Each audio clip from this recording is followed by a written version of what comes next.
Right. Murphy's Law at its best. I mean, what can go wrong will go wrong. So Priyadarshi, we are all set. So I will turn my microphone off and you can go to presentation mode and get started. Okay, thank you. Yeah, I was wondering something must have gone wrong because, but no worries. So just, so is it visible to everyone?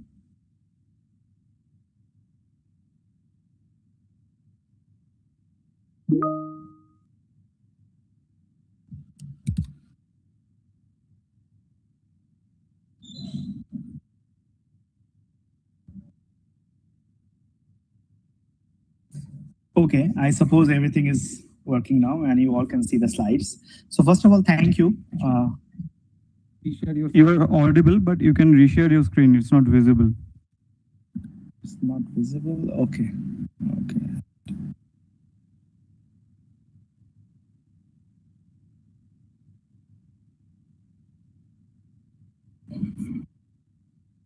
Yeah, now you're visible. Your screens are visible. Visible? Yeah, it's visible. Okay, thank you. So yeah, so thank you first of all to Professor Chakraborty and the other organizers for thinking of me while organizing this. I think it's really an appropriate time that we take a leap towards Mars while thinking more towards the geological evolution and other aspects of it. While I must say at the outset that I'm not a very and its consequences. And similarly, the glaciations events or the rise in atmospheric oxygenation also happened slowly with time, but mostly during this earlier time period. So if I just compare this is a compilation made after a few other studies, and recently me and Peter Kaywood and others have kind of revamped it a little bit. Here we can see the Earth. As it started, we have a huge magmatic event, which is, we can see in the form of TTG and mafic and basaltic volcanisms in the cratons that are preserved. Earth also developed magnetic field and surface water. Now, if I look at the other two of its neighbors, Venus and Mars, now Venus may have had volcanism. The problem is we don't see the much record of it. And also about the water, it may have had water at that time.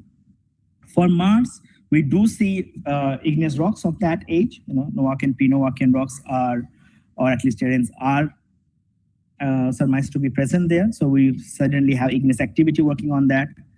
The magnetic field part, Mars may not have been that lucky as Earth. It is because of its small size, likely, or some other factors why the geodynamo died out quite soon. The water, again, it may have had water at the surface for some time.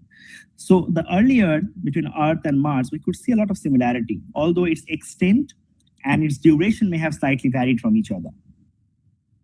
Now the question is, so one more thing is that on the early Earth, the time period that I'm talking about, all these planets, Venus, Earth, and Mars, were at least in the habitable zone that is defined by the sun's luminosity.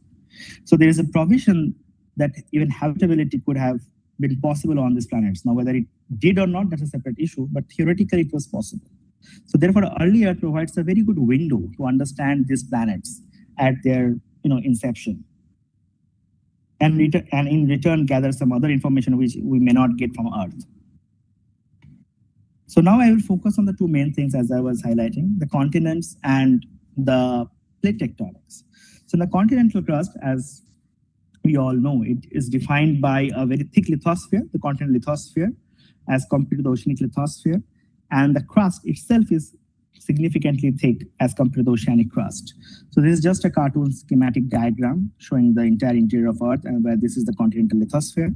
But if we take a look at a much larger resolution, what it constitutes, we will see it constitutes a various amount of sedimentary successions and then some low metamorphic grade and high metamorphic grade rocks. But most importantly, they are evolved chemically. What does it mean? Is that they are much more silica rich as compared to the oceanic crust of modern day, which is much more thinner as well. So that is a primary difference between the oceanic crust and continental crust, among many others. Its thickness and its composition. And that's also gave rise to this bimodal hypsometry on Earth that we see, the elevated dry land and then the deep submerged ocean basins. But that is today. Was it like that before? That will come to a bit later. But often continents, this I will just skip, this is the same thing which I just said. These are the different models of continental crust, showing the upper continental crust is, of course, silicic, with average SiO2 content of 67%. But there has been much debate, again, about the middle and the lower crust compositions. And it is interesting that we have two absolute polar opposite opinions. One is saying, the Professor Rudnick's group, that the lower crust, lower continental crust could be much more mafic, is 53%. So you can, by silica, it is almost as mafic as basalt or basaltic andesites. While the other group, Brad Hacker and their group, suggests it is, no, it's much more evolved to 64% SiO2. So there is some discrepancy in how we understand the deeper crust, deeper continental crust, even today. But by and large, it is much more silica rich overall as compared to the oceanic crust. Now, coming to the other point, often continents and tectonics are tied together on Earth. That is because, at least on modern Earth, we understand the formation of continental crust is uniquely tied up to the subduction zones, which is where, again, this is a schematic diagram, which is where the oceanic crust is subducting beneath either a continental plate or oceanic plate and forming island arc or continental arc setups. So this is just a schematic diagram for non-specialists, that where the cold subduction is letting the oceanic crust to deep into the mantle beneath an existing continental crust. A lot of processes occur at this front, where you can release of the fluids that are trapped in the sediments and in the upper part of the oceanic crust. And even at the deeper levels, even the slabs can directly melt. And all these things can cause a little bit of metasomatism and the decrease of the melting temperature of this mantle, which then again melts, and then the melts again go through the overlying crust and the other processes of fractionation and assimilation, ultimately giving rise to the andesitic compositions. So that is how we picture the formation of the evolved felsic melts in today's setup. But neither this setup nor the continental crust as we see today perhaps were existing. So the question is then, what was the nature of this formation of this crust or the tectonic regime on the early Earth? So this is a map of the Earth, of course, and I want you to focus on the red parts, which are supposed to be the Archean basement, Archean rocks or terrains. So Archean is 2.5 billion years old or older than that, between 4 to 2.5. So you can, first thing is to notice is that that's a very small amount of terrain that is exposed as compared to the entire continental land masses. So we are naturally challenged to study them because there are hardly any preservation. Half of the Siberia, most of it is under ice, so we can't do much. But apart from that, there are terrains such as in India, Australia, in Africa, very famously known Pilbara or Shingbhum, Dharwar, or Kafwal, what we call cratons. So these cratons are the ancient continental blocks, perhaps, working, and they are the best preserved the geological record from that time, because the rest everything is wiped out. So this is just a schematic map of Western Australia, where two of such cratons are located very close by, the Pilbara craton and the Ilgan craton. And if I take a bit more closer look at the Pilbara craton, it somewhat looks like this, where this yellow and, these reddish things are called the domes, and they represent complex evolution of multiple episodes of felsic magmatism. Different type of rocks may have evolved. For example, the TTG, commonly known as the tonalite, trondhjemite, and granodiorites, and sometimes more evolved like potassic granites.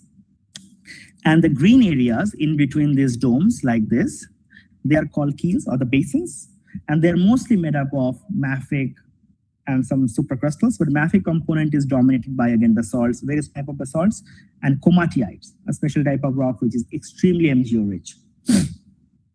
So this kind of rocks, interestingly, are not that common towards the later part of Earth's evolution, that means towards today. So something unique perhaps was operating on the early Earth, which led to the formation of this kind of structure and this kind of composition of the mafic and the felsic rocks.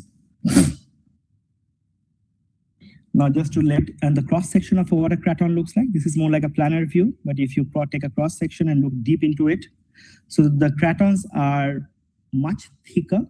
So the entire lithosphere, that means the crust part plus the lithospheric mantle may go up to 250 kilometers, as observed for Kabul and Slave and all these places. So they're much thicker, and they are then surrounded by ancient mobile belts, which are relatively thinner. But most importantly, their thickness is extremely, how should I say, special. And another important thing is that the lithospheric mantle, this part beneath the crust, is extremely depleted in melt-bearing components or the enriched components. So what it implies is that that part of the mantle has been lost a lot of melt. And therefore, it's extremely rigid and cold. So that helps surviving these ancient blocks, perhaps, for the last 3.5 billion years. Now, the question is, how did they form? Now, it also leads to a bigger question: when did plate tectonics started? But as I was trying to contextualize the formation of LC crust with tectonics on modern Earth, I will try to do the same on the early Earth. So we may not have had plate tectonics, but how do we know that? Again, it's debated, and I won't go into that debate. But there are a lot of markers of plate tectonics, like metamorphic rocks. Sorry?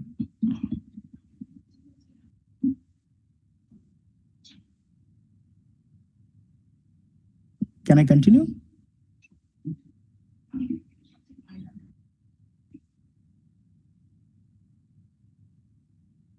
You are audible. You can continue. Okay. So there are a lot of markers that are not markers for subduction, which are present today, but are not present early in the Earth's record, and also the structures, which are very unique to non-plate tectonic regimes. But far more important is that this diagram on the right shows the evolution of the mantle temperature with age. So again, 0 is the present day, and we go back in time along this direction, and this is the mantle potential temperature on the y-axis. So for the earlier period, as you can see, the mantle was much warmer than what it is present day, which is approximately 1350 degrees centigrade. And maybe in the Archean, we have it's debatable again by what amount, but 150 degree or maybe up to 250 degrees centigrade hotter than what we have today. Now the problem is our mantle dynamics, what controls the tectonics by and large, is controlled by the viscosity of the mantle. And that viscosity is extremely temperature dependent. So if I increase the temperature, the rocks become softer. And if they become softer, then it's hard to form a plate, which by definition is a rigid thing. So therefore, it poses a physical problem that if the mantle was really that hot, unless I do something extraordinarily special, it's very difficult to form hard and rigid and cold plates for plate tectonics.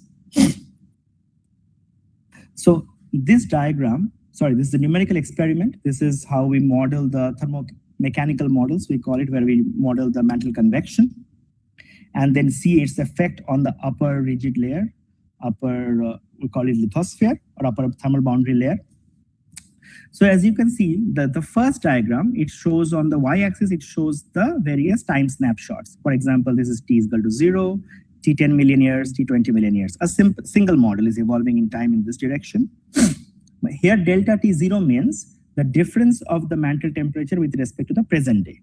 So this diagram represents the modern day condition. If I increase the mantle temperature by 100 degrees centigrade, then it comes to this evolution path. Like this, up to 300 degrees centigrade, we can increase the temperature.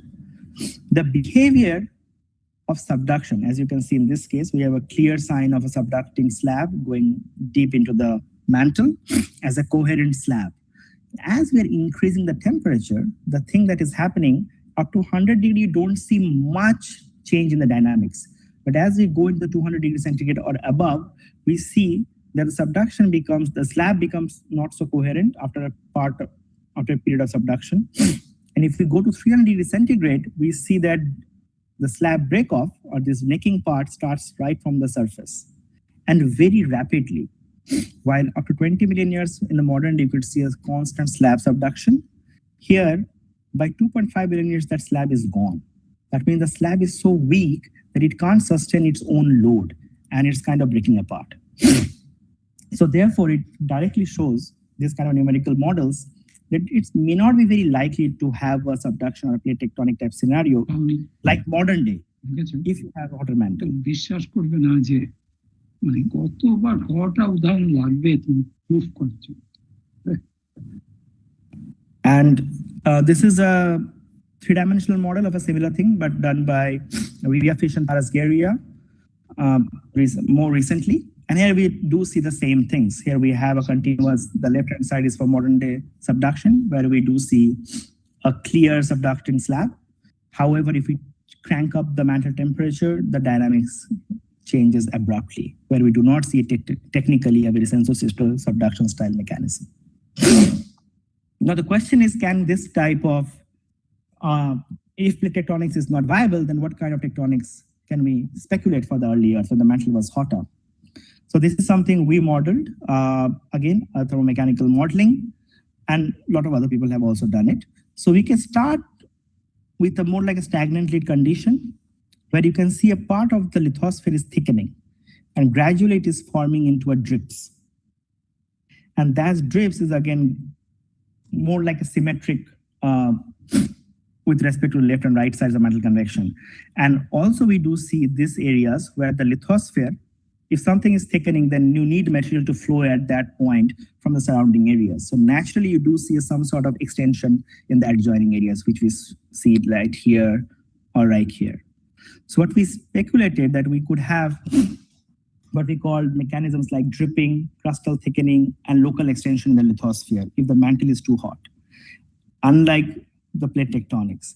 And there have been a term people are giving it is called sluggish lead or squishy lead, where Laurenco et al. And Rosal et al. Have been the first people to propose these kind of things. So we also observed a similar kind of mechanism happening. On the right-hand side, I'd like to bring your notation, attention to this thing. So this is again one particular time snapshot, and here you can see how the metal convections look like around that drips and the rifts. But importantly is these two figures. So this figure shows the horizontal surface velocity. Now in a stagnant lead, ideally your lead should be stagnant. That means there is no lateral motion. Well, you can have a little bit because nothing is ideal, but not much. The lead should not move laterally much.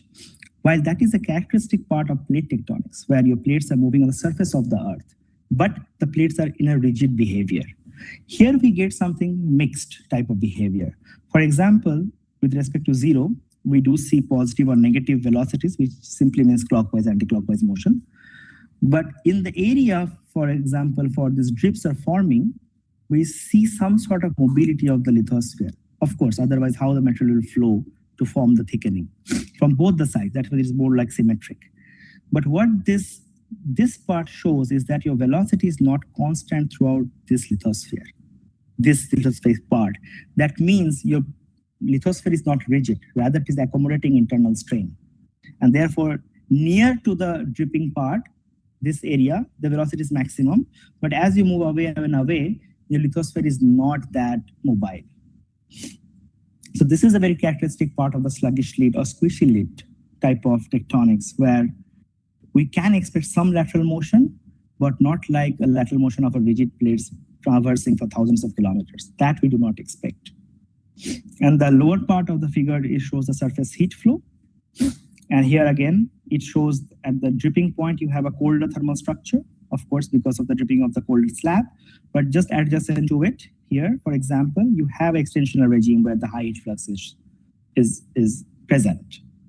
So it kind of shows how you can mimic some type of subduction dynamics, but it is not subduction by all means. Now, coming to the part how this kind of non-plate tectonic scenario can form continental crust or the cratons that we see on the Earth today. And there are a couple of places where this can form.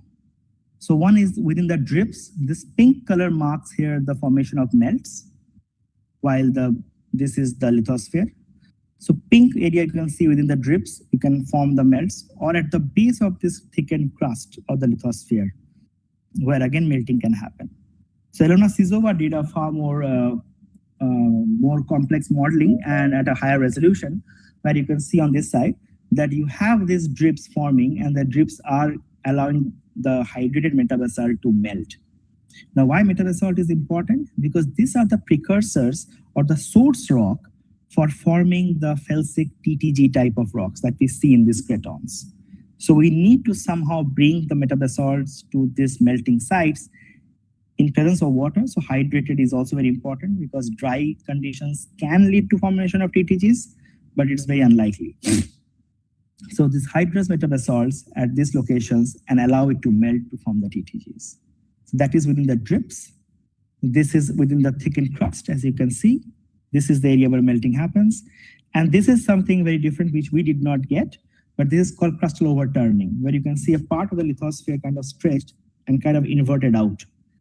This is sediment. So you can see that a lot of melting is happening in this direction and also in this direction. This pink is also a melt. But again, a lot of lithologies can melt together. So this kind of tectonic settings can allow the formation of felsic rocks even without subduction zones. Of course, the characteristics of such melts are very different. So the question is, if we bring together all of that, we do see, again, it's debated one school of thought, we do see this kind of evolution of tectonic regimes and simultaneous crust formation is that you may have started from a magma ocean stage to formation of first primordial lithosphere, which may have had acted in a more stagnant lead or heat pipe type setting. Then gradually, as the crust thickened, lithosphere thickened, and formation and appearance of sluggishly tectonics appeared, you start to form these cratons. So this type of, the time has been telescoped here. So where through multiple melting episodes of the mantle, either in a plume setting or simple uprising mantle, and you start forming this thick crust which undergoes internal reworking and forms in TTG crust. Once the cratons formed, then the Earth may have entered some plate tectonic type of scenarios. So this part, before the plate tectonics, this part could be very similar to what we may have had on the early Mars or on the Venus. But how do we know that? Or can at all we know that? So there's one evidence that I have been saying multiple times now is the felsic crust. So do we have evidence of felsic crust on these planets? So the important part is, apart from Earth, no other body, at least planetary body except Moon, shows tremendous presence of felsic rocks, or at least felspar silica-rich rocks. They are very much unimodal in the abundance, in the chemical composition, that they are mostly basaltic, or different composition maybe, but mostly mafic and basaltic. So therefore, it has become long, thing that often continental crust is associated with subduction. Since we do not have that, we do not have plate tectonics. But even without plate tectonics, we can have a little bit of felsic crust. And if we have a bit of felsic crust on these planets, it could also mean what kind of tectonic regimes may have been operating on these planets. So for the Mars, first of all, its southern hemisphere is quite old as compared to its northern hemisphere, and is quite thick as well. So therefore, this is the map of the Martian surface, where the colors show the age, the early Noachian, middle Noachian, late Noachian, Hesperian, Amazonian. So of course, the Noachian and the pre-Noachian era are like more than 3.7 billion years old. And here you can see these yellow lines, which have been found in the recent studies through various observations for spectroscopy, the lander, Curiosity rover, and even through meteorite studies, that where you can have evidence for evolved crust. Now, when I'm saying evolved, I'm carefully using the term because I cannot ascribe this to directly granitic rocks or TTG rocks. Yeah, but they do show some evolved compositions. For example, these two are the pictures from the Gall crater, which is presented by the Sauter and taken from the Curiosity rover, where they argued that this translucent could be quartz-like, where this could be feldspar-like, and they have a graphic texture, much like what we get on granites on Earth. And even the meteorites that we have, the NW7034, also have clasps, the clasps, which shows evolved chemistry. So there is a sign that we may have had, the Mars may have had evolved crust. And its composition, although there are a lot of debates, but for example, I would like to bring attention into this blue line, this is a typical alkali versus silica diagram, where the yellow are the Icelandic type crust compositions, And this area shows some of the analysis of the meteorites class and the Curiosity rover data, which kind of straddles this andesite to dacite composition. And if that is true, and if it is really real, then we need some mechanism to form this kind of evolved rock types on Mars, early Mars. Now, how that could happen, again, is a subject of intense research, I guess, and we need to focus on that. But these are the simplest models that have been run by Wawa and group in early stage of the Mars.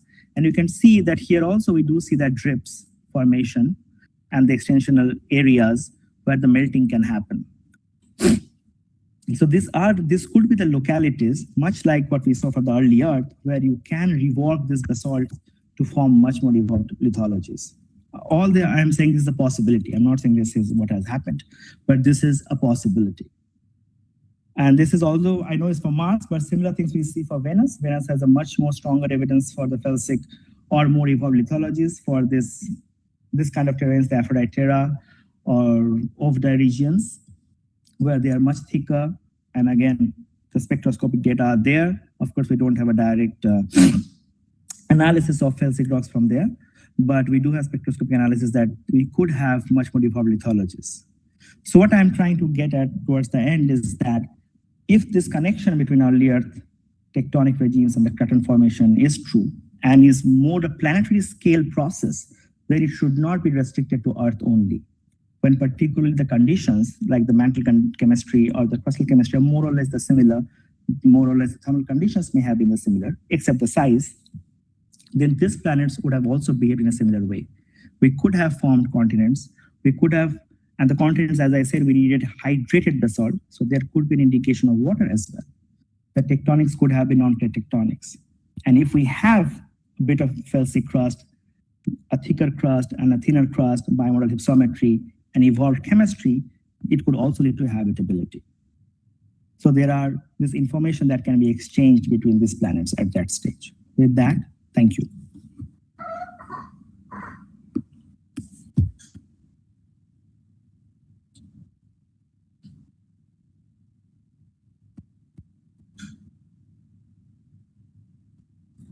Change of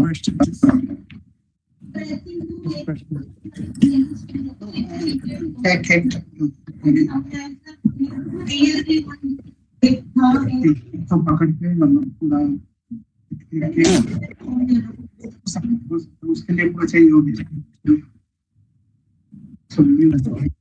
Sorry, the voice is breaking.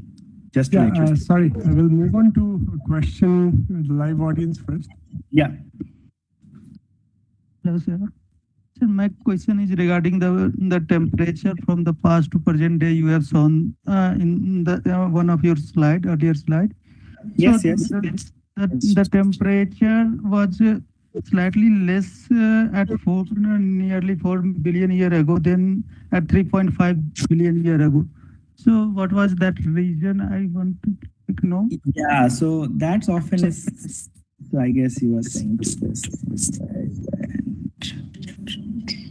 Yeah, this part, right? It's like concave upwards. Yeah, so this could be partly because, the heat production also changed with time. But most importantly, you could have a stagnant heat conditions where your the mantle could get some time to accumulate the heat because the conductive mode of heat transport is not very efficient, and also your heat production was much higher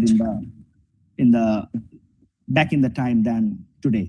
So this combination of heat loss and the heat production led to formation of this concave upward curve. Is there any other question from the audience here? Otherwise, we can take a quick question from the online audience. For the online participants, you could even type your question, then we can read it out. If not, Priyadarshi, thanks a lot for your presentation. If you could unshare your screen, we'll move on to the next presentation. Thank you. Which is by Vivek Krishnan from Ancestry Vendram. Vivek, are you there? Yeah, I'm here. Am I audible? Okay, could you kindly share your screen? Yeah, 1 second. Can you see my screen? It's coming. Just 1 second.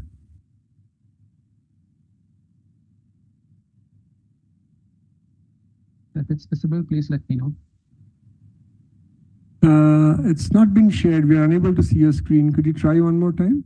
Yeah. Oh, yeah, no, okay. I think you've shared your screen, but if you go to your PowerPoint, I think we were able to see your desktop. That's why it looked. Is it okay? Yeah, I think so. Yeah, we are able to see your screen. Can you convert it to? I'll now hang up. So in 5 seconds, you can start. Yeah, actually, my screen is visible, right? My PowerPoint is It visible. is visible. It is visible. Yeah. Thank you. Thank you. Yeah, so good afternoon, all. Myself, Vivek Krishnan. I am a project scientist in ANSYS Trivandrum. First of all, I would like to thank the organizers for giving me this opportunity to speak in this forum. So today I'll be speaking about Martian tectonics from volcanic loading to present seismic activity.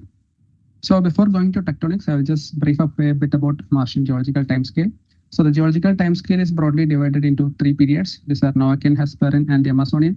So the Noachian spans from 4.1 to 3.7 billion years, and it was during this time Mars suffered high rates of impact cratering, volcanism, tectonism, and large-scale fluvial activities were present at, and hence clay deposits were abundant during this time. The Hesperian spans from 3.7 to 3 billion years, and during this time we had a decline in the impact activity. However, extensive volcanism prevailed that resulted in the formation of sulfates.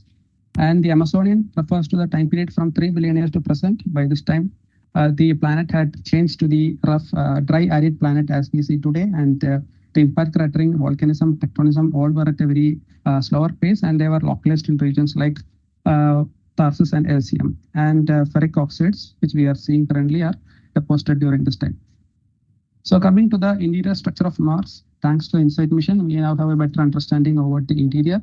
We have a 25 to 35 kilometer thick basaltic crust followed by a mantle. However, this mantle is not differentiated like lower and upper mantle as we see on Earth.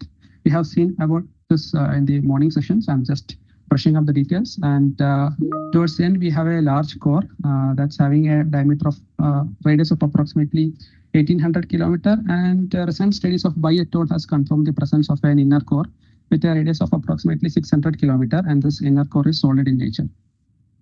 So why is it important to study the Martian tectonics? It gives us an idea about the interior evolution, how the geodynamical evolution of the planet shaped the entire planet, the heat loss mechanisms, how did the heat transfer from core to mantle to crust, as well as it will also give us an understanding about the crust-mantle interactions and the coupling between volcanic and tectonic forces, and obviously about the present activity, which has a lot of implications on planetary habitability and exploration. So if you're taking a topographic map of Mars, you can clearly see various topographic divisions. These are the southern highland, the northern lowland, and huge volcanic provinces. So the southern highland is a heavily cratered Noachian terrain, and the northern lowland is a relatively smooth region that was once thought to be a large ocean, and this is divided by a huge global dichotomy. And one of the most prevalent or prevailing structure on Mars is the Tarsus volcanic province. It's the largest volcanotectonic province on Mars as well as in the entire solar system. The Tarsus covers roughly 25% of the planet's surface and is home for some of the largest volcanoes like the Olympus Mons, the Alba Mons, and the 3 Tarsus Montes. So we'll be seeing the significance of Tarsus because a lot of tectonic activities on Mars are concentrated around this region. Other than that, we are also having large volcanoes like LCM, near which the InSight has landed. So let's just compare the tectonic framework of Earth and Mars. On Earth, the crust is divided into various plates, and these plates are in continuous motion with respect to each other. And however, on Mars, we are unable to see such division of crust. It's a stagnant late regime. There is only a single plate. On Earth, we are having a thin and mobile lithosphere, while we have a thick and rigid lithosphere on Mars. And the heat loss mechanisms on Earth are mainly via conduction and subduction, while it's via conduction and volcanism on Earth. And because of the plates and its motion, we have localized deformation on Earth, while we have distributed deformation on Mars. So if not plate tectonics, then what causes stress on Mars? So this is the global map of all tectonic features on Mars, in which the black lines represents the extensional tectonic features, which are formed when a crust extends, and the white lines represents the compressional tectonic features, which are formed when the crust compresses. So if you are closely looking at this map, you can see that actually this was given by Tanaka et al. In 2014. It's a very famous work on Mars. So if you are looking at, you can see that much of the tectonic activities are concentrated around the Tarsus region. For example, the extensional features are radial, while the compressional features are almost circumferential to the tarsus region, which implies that the loading from the tarsus region has resulted large-scale extension centered from the tarsus and large-scale compression along the periphery. Similar pattern can also be observed in volcanic provinces like LCM. Hence, the volcanic loading and subsequent lithospheric flexure is acting as a larger source of stress on Mars. Other than that, we are also having the global contraction in which the Mars is slowly cooling down. Since it's a very small planet, its heat engine is getting off quickly. So because of that, it's getting contracted, and that also results in the formation of a few tectonic structures. We are also having dike intrusions within the volcanic regions, in which the magma is pushed up that fractures the entire crust. We are also having large impact basins, and these impact basins can also act as localized stress fields that results in the formation of tectonic features. Let's just go to the extensional tectonic features. This is the map of all extensional features. As I have mentioned, they are mainly found around the tarsus region and are radial to the tarsus center. And these are formed when the crust is stretched and thinned that cause the surface to rupture. So majority of these extensional features were found to be of Noachian and Hesperian age. However, a few of them were found to be of present origin, and they are mainly located in LCM and tarsus region. So the main extensional tectonic features are grabens, fosses, pit chains, and rift systems. So coming to grabens, these are the most common extensional tectonic feature on Mars, and these are bordered by two parallel faults, and there is a center block that has moved down. So this is how a graben looks like in satellite image, and this is the cross-section image of the same.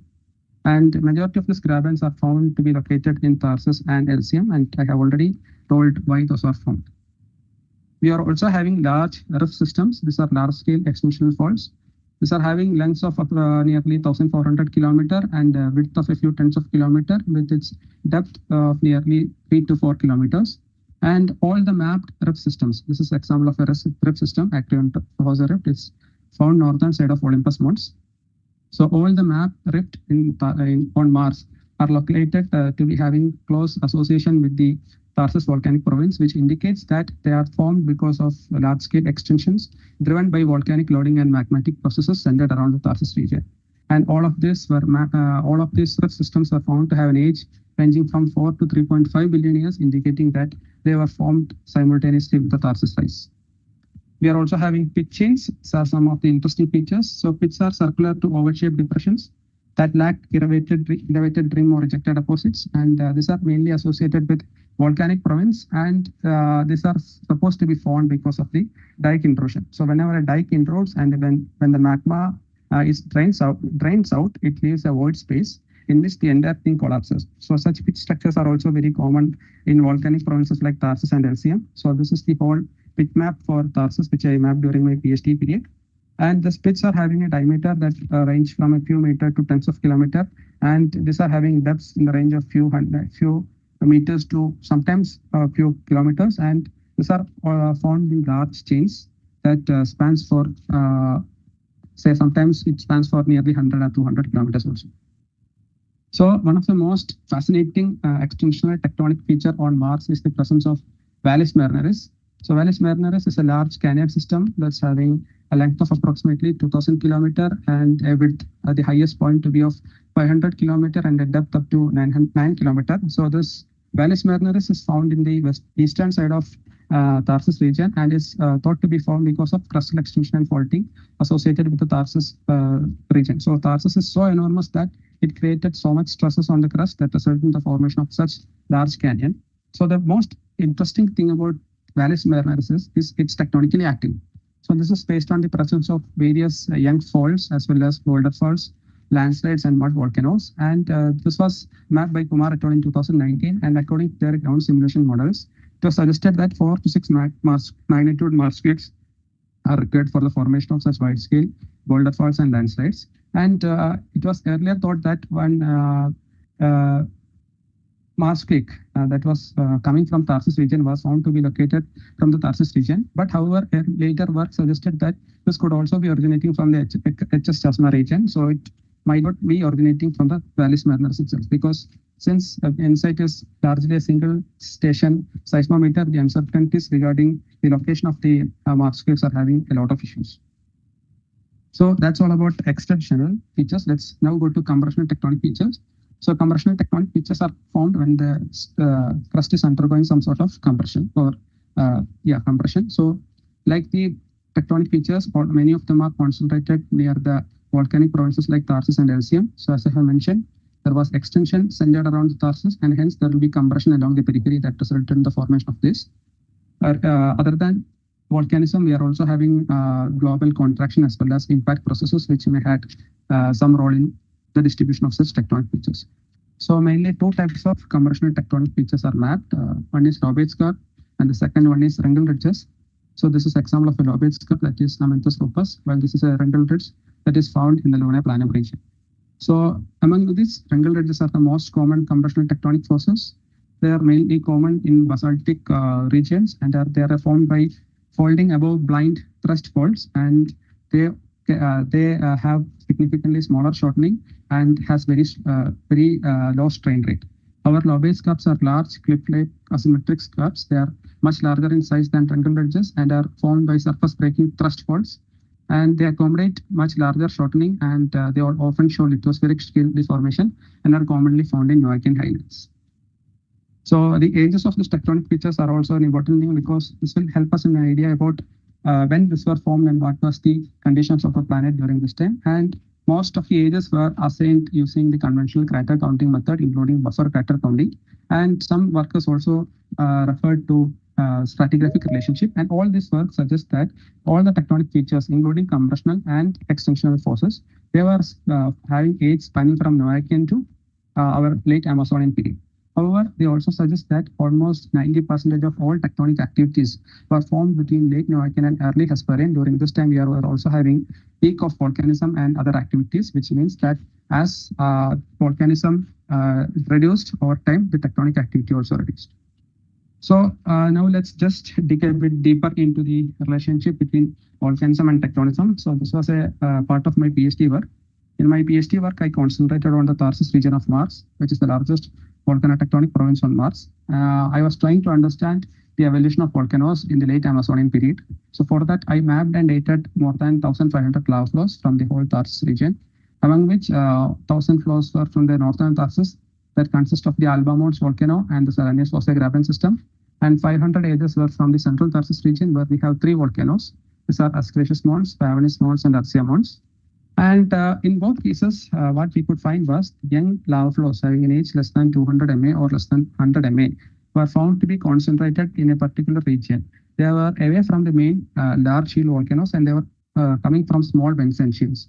So in case of northern Tharsis, they were concentrated in Serenius Fossa region, where we are having various number of small shields. Similarly, in the central Tharsis region also, they were concentrated far away from the main shield towards the southeastern side. So this indicated that there was a migration of volcanism from large shield volcanoes to small shield volcanoes sometime during the late Amazonian period. So we also found the existence of a new axial trend. So I will just explain what was the initial case. So it was speculated that it's already known that the three Tharsis mountains are oriented in a northeast-southwest direction, and it was speculated that much of the volcanic and tectonic activities were concentrated along this northeast-southwest corridor known as Central Tharsis Axial Trend during Noachian and Hesperian period. However, our lava flow ages suggest that the presence of large number of young volcanoes and grabens towards the southeastern side. And interestingly, all these grabens and tectonic features are also concentrated or are also oriented in the northeast-southwest direction, which suggested that there might be a new axial trend forming parallel to the existing one. And this new axial trend is approximately 300 to 400 kilometers away. And this migration of this axial trend could be due to the migration of volcanic activities itself. So we also tried to find out the ages of a few grabens in northern and central Tharsis region based on stratigraphic relationship with dated lava flows. And the end result was that wherever we are having young lava flows, we are having young tectonic features also. This is the case of northern Tharsis, and this is the case of central Tharsis. In both these cases, wherever we had young lava flows, we had very young tectonic features, which indicated that there is a strong coupling between volcanic and tectonic forces on Mars as well as Tharsis. So this was the geodynamic model we proposed. I'm not going into the detail of this. So the geodynamic model was made using topographic, crustal, and lithospheric thickness, and we assumed the presence of long-lived magma chambers that supported long-lived volcanism in northern and central Tarsus region. And it was the migration of the plume that resulted in the migration of volcanic activity, which in turn resulted in the migration of tectonic activity. This is same for both central and northern Tarsus region. So that was about the tectonic activity. I will just also give a few things about what InSight told us about the tectonics of Mars. So InSight was a geophysical package that was designed by NASA, and they landed near the Elysium Planitia. It had a seismometer called SEIS. So the InSight has revolutionized the idea of Mars, how we see today. So it was launched in May 2018. It landed in November 2018, and the seismometer itself was deployed in December 2018. The first Marsquake reported by InSight was found in April 2019, and the largest Marsquake, MW 4.6 event, was detected in May 2022, and the mission ended in December 2022 because of the accumulation of dust in the solar panels. We have already seen those photographs in the lecture today morning. So one of the important package within the SEIS seismometer was, within the InSight mission was SEIS seismometer, and these are some of the results that was given by InSight. So this is the location where InSight was landed, and towards the north we are having a large volcano known as the Elysium Mons, and towards the south we have the Cerberus Fossae graben system. And the importance of Cerberus Fossae is that it is one of the youngest tectonic feature to be ever mapped on Mars, and we are having very young lava flows in the order of 2 to 1 million years originating from the Cerberus Fossae region. So there were two types of Marsquakes detected. One is low frequency event, and the second one is high frequency events. So the low frequency events are having an energy less than 1 hertz, while high frequency events are having an energy more than 2.4 hertz. And the low frequency events were found to be originating from deeper sources like lower crust or upper mantle, and almost all the low frequency events were found to be associated with the Cerberus Fossae region, and the high frequency events were found to be originating from shallow crustal region, which indicates that shallow crustal regions, which might be because of the crustal, like the tectonics associated within the crust. So the presence of both low frequency and high frequency events suggest both crushing, fracturing, and mantle processes are active on Mars. Second thing is global distribution of seismicity. So this is the work of Ceylan et al. In 2023, and we can see that the Marsquakes are broadly located in 1 or 2 locations. They are mainly concentrated around the Cerberus Fossae regions, and we can also see 2 clusters near the Tarsus region, which are supposed to be most geologically active regions on Mars. This indicates that Mars is tectonically active, but this tectonics is localized within 1 or 2 regions. We also have evidences of volcanic seismicity. This is a very important thing because it was not previous if there was active volcanism on Mars. So however, InSight mission has detected highly repetitive Marsquakes, which are found to be originating from the upper mantle region. And this is the seismogram of such a Marsquake. And the workers who worked on this suggested that this could be possibly be due to migration of or magma transport within the mantle, and they ruled out the possibility that these are not formed because of the surface tectonics. So such Marsquakes are really comparable to the volcano-induced Marsquakes which we are finding on Earth. Another important thing is they also found a low velocity layer in the upper mantle, which might be likely be due to higher temperature or the presence of partial melt. So the nature of plate tectonics, according to the InSight, is that Mars is seismically active. However, the seismicity is not associated with plate tectonics. Rather, they are associated with global cooling contraction and volcanic and tectonic stresses and possibly magma-related activity. So, the InSight mission landed near the Cerberus Fossae region, which is supposed to be one of the volcanically and tectonically youngest province on Mars. So the InSight mission also gives us some insights into the tectonics of Cerberus Fossae. So Cerberus Fossae is a 1,200 kilometer long dike-induced graben system, which is found towards the southern side of Elysium Mons volcano. And there are 4 to 5 subparallel graben systems. And majority of the Marsquakes which were detected by the InSight were found to be originating from the Cerberus Fossae region, and almost 50% of the total seismic activity on Mars detected so far originated from Hello.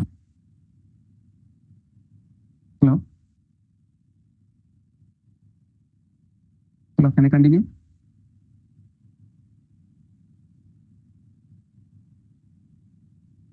So almost 50% of the tectonic activity that originate from Mars were detected by InSight were found to be originating from the Cerberus fossa region.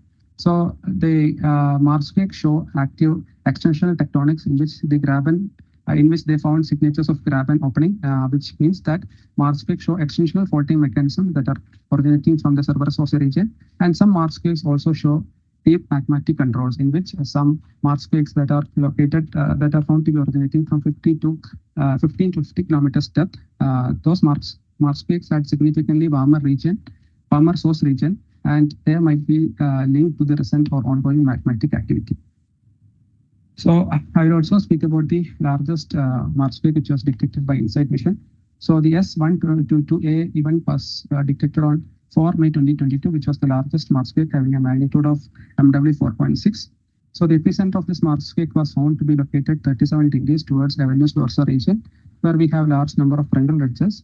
And the focal mechanisms of this Marsquake suggest that this could be possibly be formed due to a large thrust fault associated with the Wrangel ridges, and this could be reactivated due to planetary global contraction. And today morning also there was a question regarding the presence of boulder trails or any mass wasting activity that is closely associated with S1222A. So this is the work of Lucas et al., who suggested that there might be some slope streaks or small mass wasting processes near a small crater that was found near the epicenter of this region. So some mass wasting events could have been triggered by this activity, by this particular mass wave. So this are the key takeaways from my lecture. So the tectonic regime of Mars is largely a stagnant lid tectonics, and there is no active plate tectonics. The stress sources on Mars are mainly of volcanic loading, global contraction, dike erosion, and impact processes. So there is a strong coupling between volcanic and tectonic forces on Mars, and Mars is currently seismically active. And still there are a lot of open questions, including the magmatism and tectonism, which can only be resolved by further seismic networks. So thank you for your time and attention.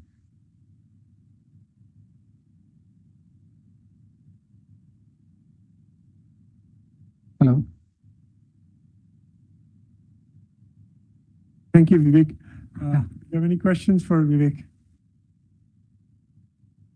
There's a question at the back, Gaurav. We're just taking questions from the in-person audience right now, and then we'll go to the online audience. Sir, good afternoon. Yeah. It was an insightful session. I would like to know, since the magnetism is ongoing, is there lava tubes on the Mars? Yes. So if so, how survival is possible? Actually, that's still a question of like people are still exploring those possibilities. There are hello, am I audible? Yes, yes. Yeah, actually there are magma tubes within regions like Tarsus and Elysium. So people are concentrating to target such lava tubes. Those like people are trying to see the possibility of going inside this lava tubes to have a sustainable thing there. It's actually still a thing for the future. We still don't know if it's possible to go there and have something sustainable. Also, I would like to know, when the crustal dichotomy, when you were explaining the Mars physiography, you have explained about crustal dichotomy. Yes. So when it is likely to happen within the planet's formation?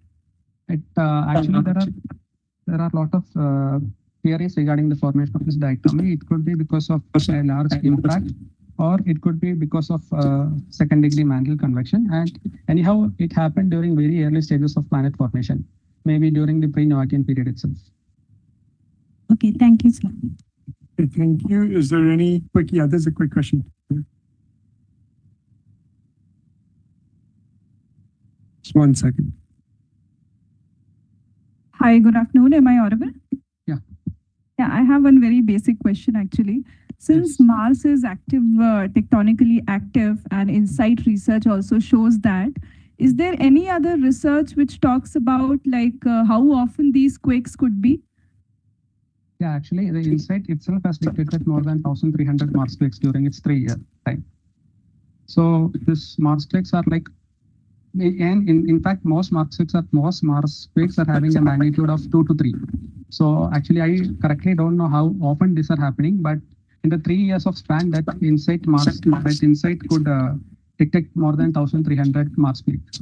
So it's pretty active. Okay. Okay, is there any question from the online audience? If not, we'll just take a 15-minute break right now. So for those of you here, there's coffee outside. Unfortunately, the same doesn't apply for the online audience, but so we'll meet in 15 minutes from now, and the first presenter after the break would be Sudha Rajamani from ICER Pune. So Sudha, 15 minutes from now. Yeah, sounds good.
Sudha, could you please share your screen and your slides? And people are gradually trickling Yes, back in. yes. Will do.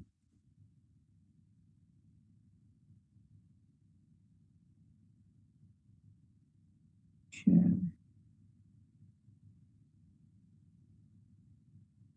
Like to record this computer screen and they say deny, it doesn't allow.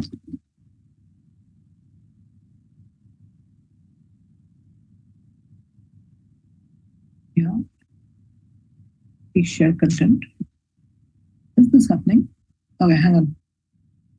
We need permission. Okay. I didn't have this problem the last time I was on Teams. I don't know what's happening.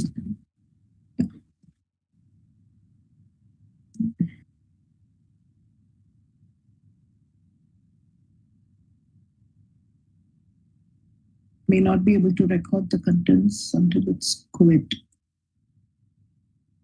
Can I quit, reopen, and be back, people?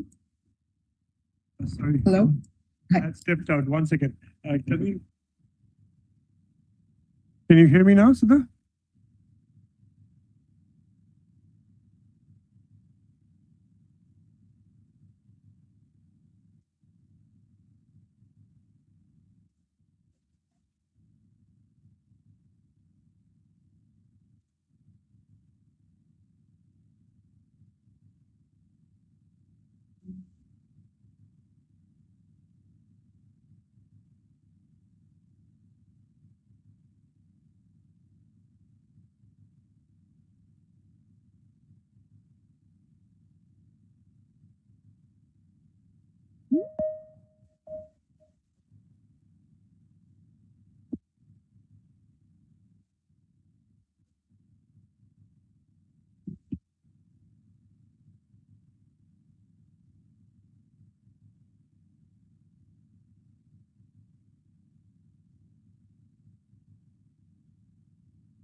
Ah.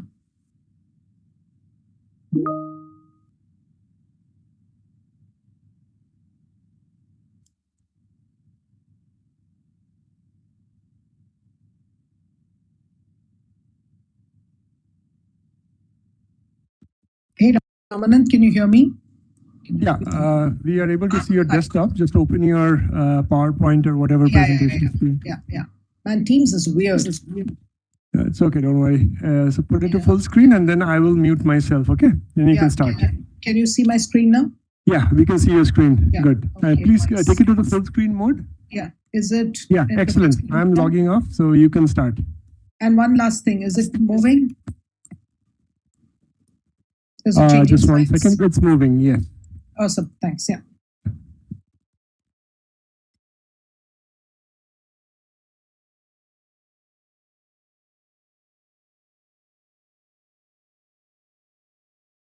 Should I just go?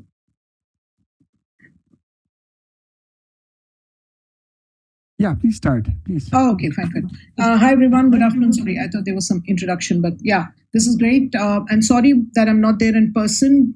It's because of certain personal reasons, but I'm very glad to see that it's a well-attended meeting, and I'm glad that I recognize some of the people in the audience. Sorry, couldn't join in person.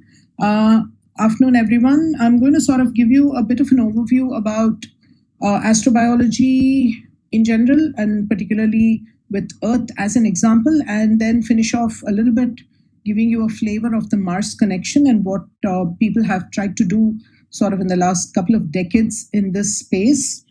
Without further ado, what is astrobiology? I think there's a whole bunch of people in the audience that probably are not directly attached to the field, so I thought I'll give a bit of an overview. It's the study of the origin, the evolution, and the distribution of life in the universe. A super fundamental question, which is extremely interdisciplinary in nature, which essentially means that a handful of people cannot figure it all out, because it feeds off of extremely diverse areas of sciences, all the way from astronomy to biology and everything in between. All of it is not encapsulated in this slide. But what this also means is we all get to do a lot of fun collaborations, both within the country and outside of the country. And it also allows for certain important things, which is sort of pertinent to the meeting, which is that it allows for academia-industry partnerships. And very importantly, it allows us to interface with the space agencies, most of whom have a real interest in trying to understand if there is life outside of our planet. And I also use it extensively for raising STEM awareness, as do many of my friends. So astrobiology, a beautiful, beautiful area of science that allows us to understand, for example, how did life come about on our own planet? So I'm just sort of going to highlight some of the key astrobiology topics. I'm falling back on this ESA-led community white paper, and they sort of clustered it into three broad themes, which is really relevant to sort of all astrobiologists across the world. One is to understand the origins of life. The other one is to understand what are the limits of life and what does it imply for habitability. And the third very important thing is, how do we look for life outside of our planet? What are the signatures that we're going to detect if we are looking for life elsewhere? For example, on Mars. So I'm going to focus predominantly today's talk on understanding the origins of life and interpreting the science of life, or what do we look for when we're looking for example, life on Mars. Prior to that, we need to define life, and what is it that sort of allows us to structure our definition, and why is this crucial? If you look at all of life today, you see that all life today is predominantly sort of got a few least common denominators. And if a self-sustaining chemical system harbors these three least common denominators, which is self-replication, all of life is encoded in information. For life to sustain itself, it needs to be able to use energy from the environment, use that energy to make food, sustain, grow, and replicate. And to our knowledge, all life that we see on Earth is compartmentalized. It is bound by a membrane, which allows for interesting biochemistry to happen in closed spaces. Otherwise, imagine if you did not have a compartment, all of it would diffuse away, and there wouldn't be chance for related molecules or groups of molecules to interact with each other. So this working group that NASA put together in 1992 came up with a definition which defines life as a self-sustaining chemical system capable of Darwinian evolution. And if we can use a bottom-up approach, starting from the fundamental precursor ingredients, and can come up with one such network in the lab, in principle, we have been able to demonstrate how life might have come about on the early Earth. So how can we think about this problem? One of the things that we need to remember is it all starts with atoms.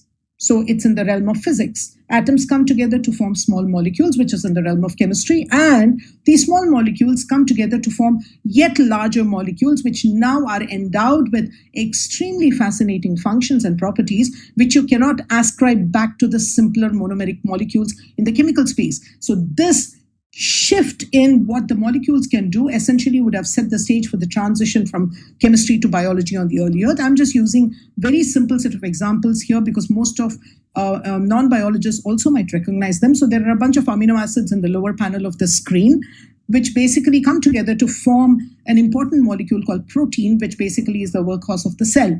It is an enzyme which catalyzes a whole bunch of reactions that allows us to basically sit together and have this conversation right now.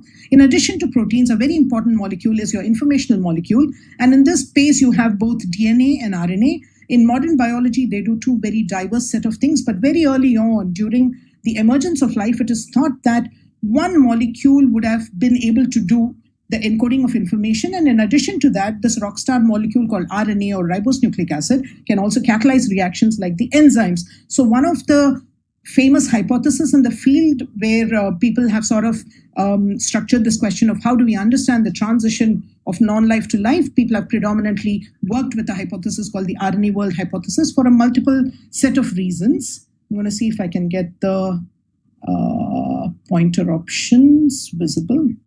No, I'm just going to use my pointer here. So when did all of this pan out? There is a sense of a timeline, and this has come about because of experimental proof and a lot of theoretical proof too, and sort of proof rooted in geology, in chemistry, and in basic biology. And it's thought that about 4 to 4.2 billion years ago, a very interesting bunch of chemistry set the stage for this saga to play out. The primordial precursor molecules were all there, and they underwent processes in certain niches and that essentially allowed them to undergo uphill thermodynamic reactions, because a monomer likes to stay a monomer. It is extremely happy and content to be a monomer. For it to become a polymer, you need to give it a little push. In biology, it is driven by enzymes. When you think about the origin of life problem, you have a chicken and egg problem. Did the enzymes come first? Did the informational molecule come first? So the RNA world hypothesis provides a beautiful respite where you can just think about geological processes and geochemical processes that could essentially drive this transition from monomers to oligomers simply based on geochemistry. And we can actually do these experiments in the lab and systematically try and understand them. So roughly about 3.8 billion years ago, it's thought that the RNA world came about, where very interesting functions of minimal living systems were driven predominantly by RNA as the core molecule. And if we think about the niches or the environments where these reactions might have been possible, because I just told you that these are all uphill reactions, polymerization reactions in the absence of enzymes need a kick in the behind. And where can we think of these sort of environments? You need to think about environments where there are lots of very interesting thermal fluxes and chemical fluxes, and two very important niches pop out, and both of them are driven by volcanic geothermal energy. One is on terra firma. These are volcanic geothermal pools, which are shown on the right panel here, which is on Earth. And these are geothermal systems which are present on the ocean floor several kilometers down. You can have either black smokers or white smokers, and the smoke's color depends upon the chemistry of the environment present there. But suffice to say, both these environments have been shown to drive a whole bunch of interesting prebiotic reactions. And depending on who is more comfortable working with which niche, we simulate those conditions in the lab to better understand how we can sort of understand these prebiotic reactions that led to the emergence of life. So how can we think about a minimal living system? If you look at all of life today, right from the most cognitively evolved human being to, a single cell bacteria, the thing that binds us all together is the fact, including plants, right?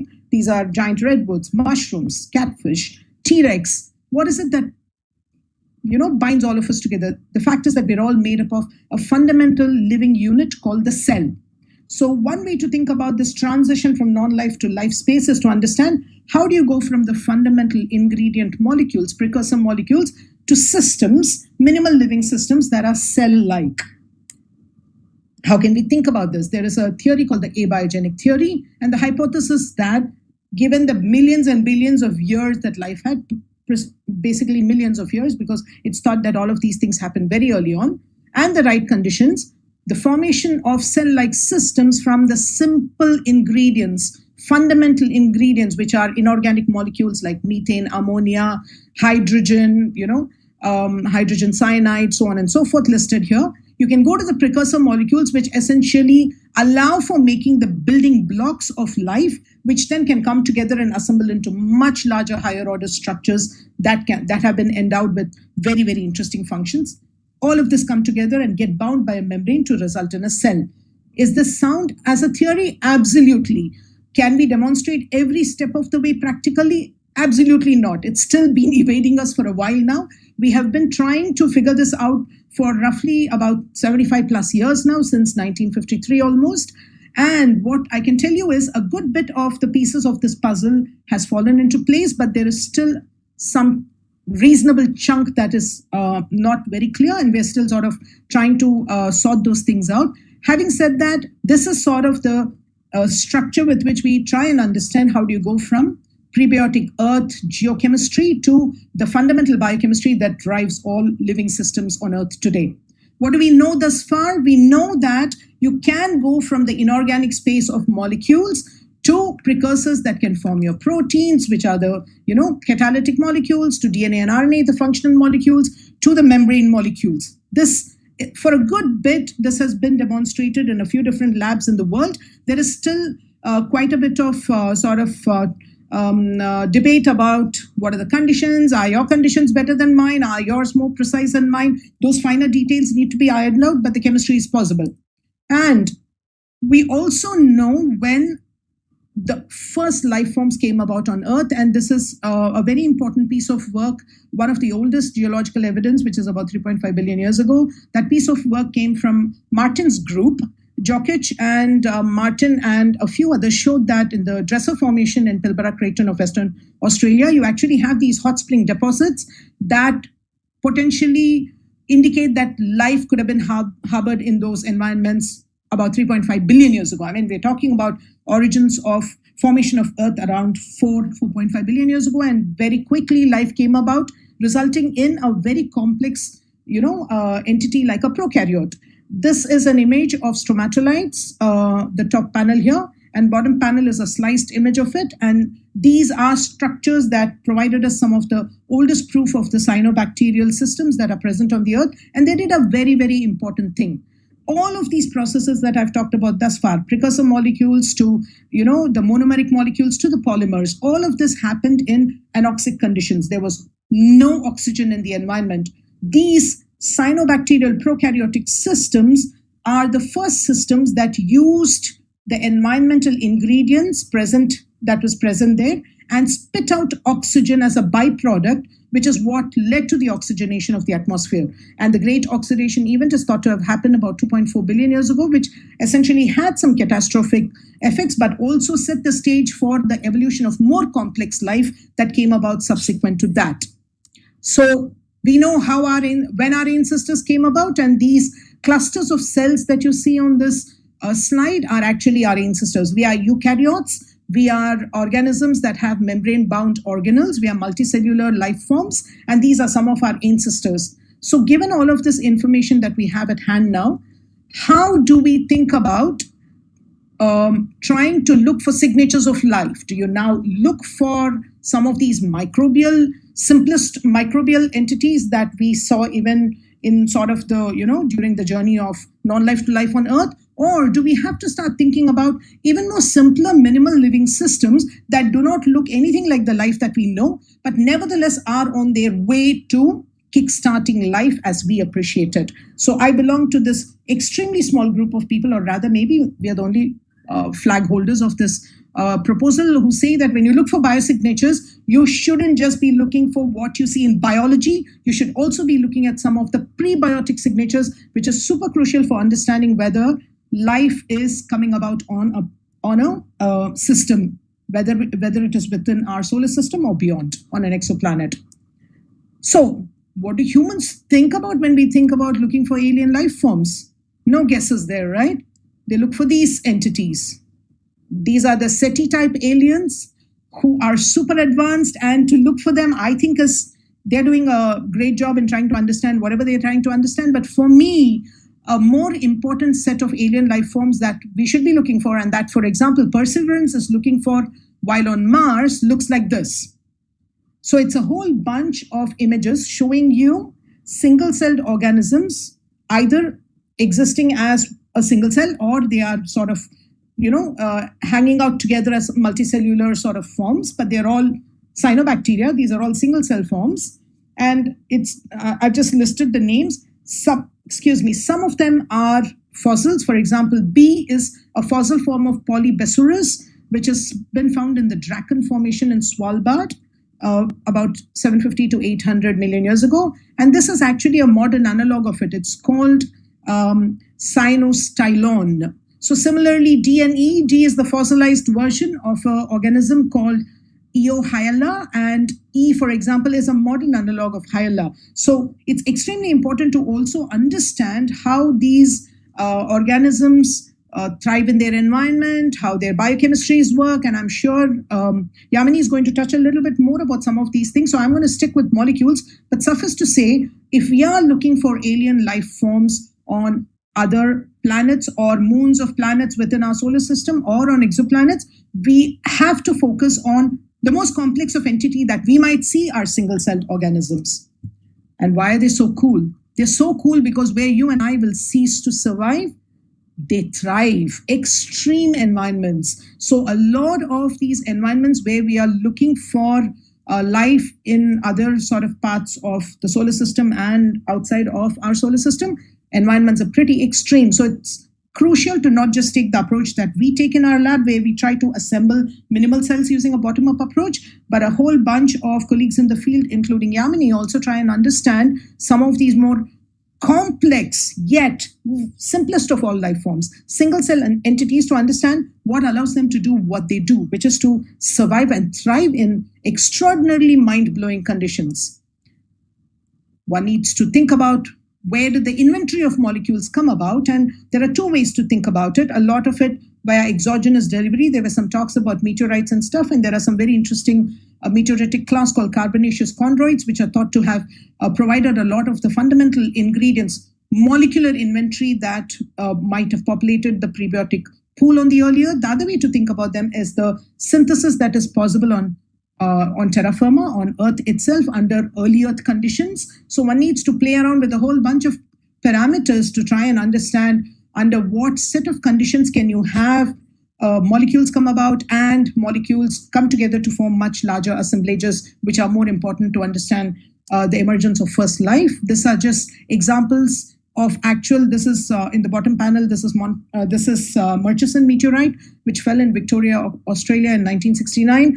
And it basically, I mean, people have been working on it since then, even today. And a whole bunch of class of organic molecules that you and I recognize are mentioned out here have been extracted from this Murchison meteorite. And subsequent to it, there have been other carbonaceous chondroids that fell in other parts of the world. The story stays the same. More recently, you've had asteroids that people have looked at, and this particular one is a collaboration between NASA and JAXA. And here, this is what you're seeing is Ryugu. And this sample was brought back and studied on Earth. And again, all the molecules that are fundamentally interesting to prebiotic chemists like me are found in these asteroids. Carboxylic acids, amino acids, even heterocycles, which are essentially your informational molecule on your DNA and RNA, all of them present in these bodies which bombard Earth and can bring in stuff from the interstellar medium. When you look for life elsewhere in the universe, you need to think about something called the habitable zone. So when we ask for whether there's whether there's life out there, the question is unanswered, of course, but we know 6,000, 7,000, 8,000, 6,000, I think that's what Shama said, exoplanets by now. So it's a matter of time that we actually figure some of this out and try and see if there are bodies out there outside of our solar system that can host life as we potentially appreciate it. And they need to be in the just right zone from their planet, from their host star, because that is where, and this habitable zone or the Goldilocks zone is essentially the place where you can keep water as a liquid. And the one thing that all of us agree upon in the astrobiology field is that water is a non-negotiable molecule. No water, no life. I think that's one t-shirt that we all can get printed and nobody is going to have a problem with that. But finding these just right planets is not just enough, because it is also extremely important to account for the planetary history, which is what a lot of the planetary scientist colleagues have been talking about in the previous talks. Super, super crucial to understand all of this in that context, because what a planet looks like from space depends on a lot of things. Your atmosphere, the simplest model assumes atmosphere is a closed system, but it's not. There's exogenous processes happening, endogenous, radiative processes going on. And then you have more important geological activity and subsequently biological activity, like if it's Earth, contributing to a whole of these signals that are coming. So it just complicates the whole picture that one can get. So can we still think of biosignatures? Of course, we can think about biosignatures because it could be a substance like a molecule, a conglomeration of molecules, structures, patterns, or even ensembles of all of these features, which could indicate both current or former life, but they need to be global in scale for us to be able to detect them clearly. And once you detect them, if it's global scale, please appreciate the fact that it would have already changed the planet's atmosphere, the planet's surface, and its appearance over time, like what has happened to Earth. On the top is an artistic rendition. On the bottom is the gorgeous pale blue dot that is what is today, and hopefully it continues to stay this way for several decades. Centuries is probably too much of hoping for what we're doing to it now. But the biosignatures that we assess need to be always taken in the context of the planet's environment or the moon's environment. So it's very important to understand those processes too before we start thinking about whether that body could host life. The scale of these signatures, anywhere from angstroms to kilometers, and there are a whole bunch of techniques that one can use to study them. I'm not going to get into details. What I do want to finish off is with giving you a flavor of what has been done thus far. And since I'm a biochemist, I'm focusing on the biochemistry experiments that have happened. People have, for example, looked at protein crystal growth. People have looked at the biochemical processes that drive microbial growth. How does it change when you're moving away from Earth to conditions where the gravity is really low? JAXA, for example, has looked at protein folding as a process. Gene expression is an extremely important problem, which regulates when a certain gene, is expressed, when is it kept sort of subdued, because it has fundamental implications for all life processes. So a whole bunch of this, and a lot of work has happened on plant growth because it's easy to send plants to space. So this is sort of something that people have done, and these are different space agencies doing this work. This is just to show that a whole bunch of astrobiology and related areas have been considered when missions are planned. And I want you to focus on this giant blue segment here, which is what is related to Mars, starting from Viking, where they had 3 very important set of experiments to date, to Perseverance, which is right now on Mars and doing some extremely important work. There's been this very important need to understand a whole bunch of aspects about the planet's history, whether it's capable of, hosting life, whether there's water, because no water, no life, what's happening particularly in Mars, for example. We're predominantly interested in early Mars because early Mars is thought to have been very close to early Earth conditions. Now it's a very, very different sort of planet. It's a very cold desert, while early Earth was also not similar. So whole bunch of things happening, not getting into this, but just suffice to say that JAXA, ESA missions have also focused quite a bit on Mars. And most recent example, and I don't want to take away probably Yamini's thunder, but I'll leave you with this one very recent sort of result which came out in 24 that made people go, whoa, life on Mars. Why? Because Perseverance basically discovered these leopard-like spots on these, reddish hematite-looking rocks. They called it the Chevaya Falls. This was in Jezero Crater. And in addition to abiogenic processes that can result precisely in these carbonate veins, that white-looking veins, the leopard spots, the presence of olivine also means that maybe it's an abiotic process that's contributing to the leopard spots, but on Earth, microbial systems, the presence of microbes and its interaction with rocks can also result in very similar sort of structures. So unless and until we start doing something about bringing back samples onto our planet and working with them with extremely high-end instruments that we have here, some of these questions are always going to be unanswered. It's always going to be like, yeah, it's been driven by possibly by microbial life. No. Here are a whole set of biogenic processes that can result in the same process. So this is a debate that's going to keep going on. So maybe if there are things being planned for at the level of mission, we also need to start thinking about sample return missions especially because there's a nice sort of space we have here now to fill in, which has been left open by you know what. Yeah, and I'll just probably one last slide to say that laboratory experiments alone don't allow us to understand all of the complexity intrinsic to early Earth niches. So in order to better understand how much of what we are understanding in the lab is truly going to pan out on, for example, Mars. When you send out a rover, one needs to also go out to analog environments on Earth, which are essentially places that share a lot of physical, chemical, and geological similarities. Here, for example, I have used examples which are reminiscent of Martian environments. You see these alluvial fans here, which is coming out of Peace Valles. This is on Mars. And on the left is actually a similar alluvial fan that we found in Ladakh.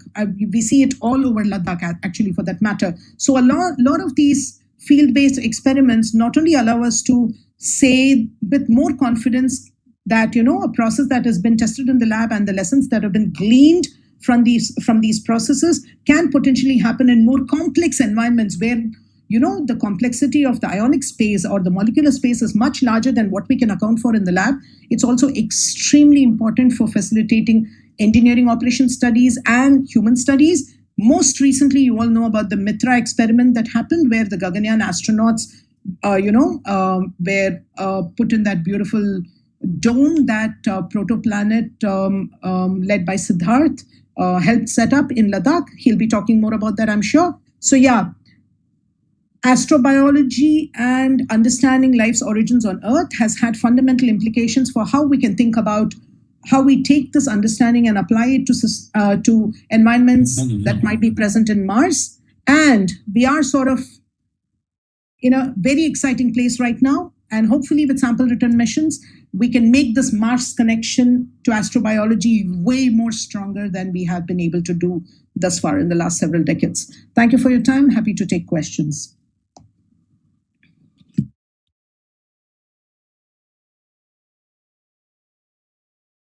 Ramanand? Shama? So do you expect a diversity in the biosignatures as well, given the possible diversity in microbes, or are there generic signatures that we should look for? And also asking in the context of like what exactly we should measure, right? You know, if you know that it's certain kind of microbes that would exist, then would it become like a very specific experiment that we need to do? I'm going to ask Yamini to eventually add to this too, but you know, given the fact that the fundamental biochemistry of all of life is just the same, your biosignatures cannot be vastly different. There are some least common denominator biosignatures that are universally the same. But you do, for example, one of the proposals is that you potentially have methanogens in the subsurface locations of Mars. So if you're now specifically looking for detecting methanogens, you will add a second layer of biosignatures to that list when you're looking for those specific kinds of organisms. So there is some sense of what might these biological entities predominantly be using as energy source. So that can allow us to narrow down the biosignature space pretty substantially. Yamini, am I missing something?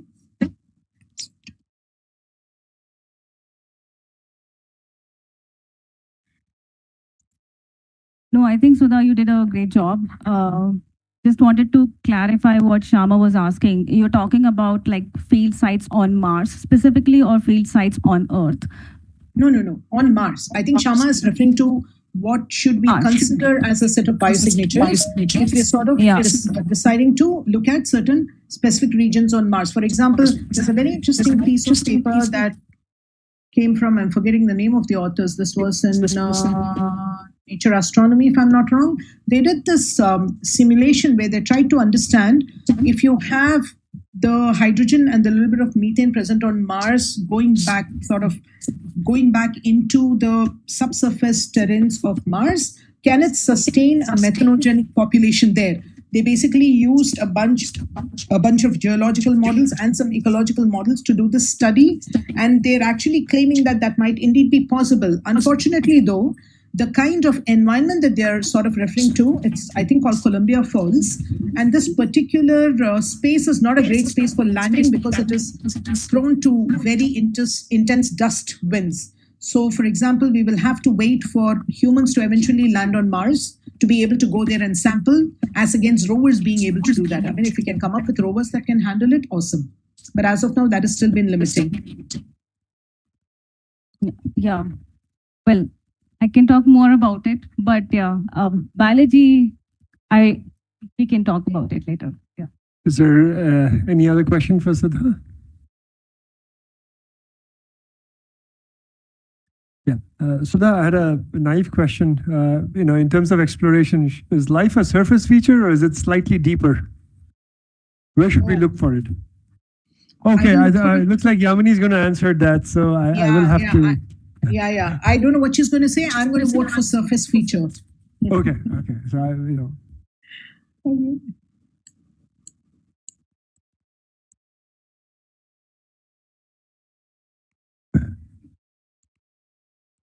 Okay. Maybe Martin can Sudha, I think if there are any online comments, we'll get back to you later. If you could kindly unshare your screen, and thank you again for your presentation. Cool. Thank you so much for having me. Thanks. Bye. I'm going to try to stop. Yeah, that's great. Thanks.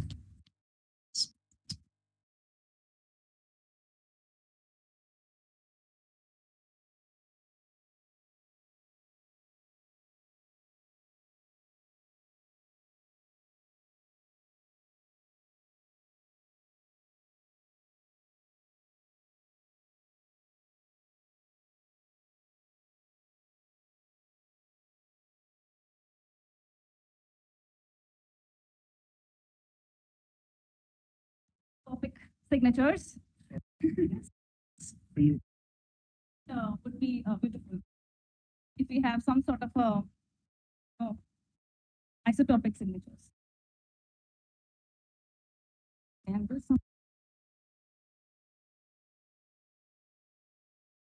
So, kind of transitioned into the next presentation, which is going to be by Yamini Jangi from IIT Kanpur. So, Yamini, take over.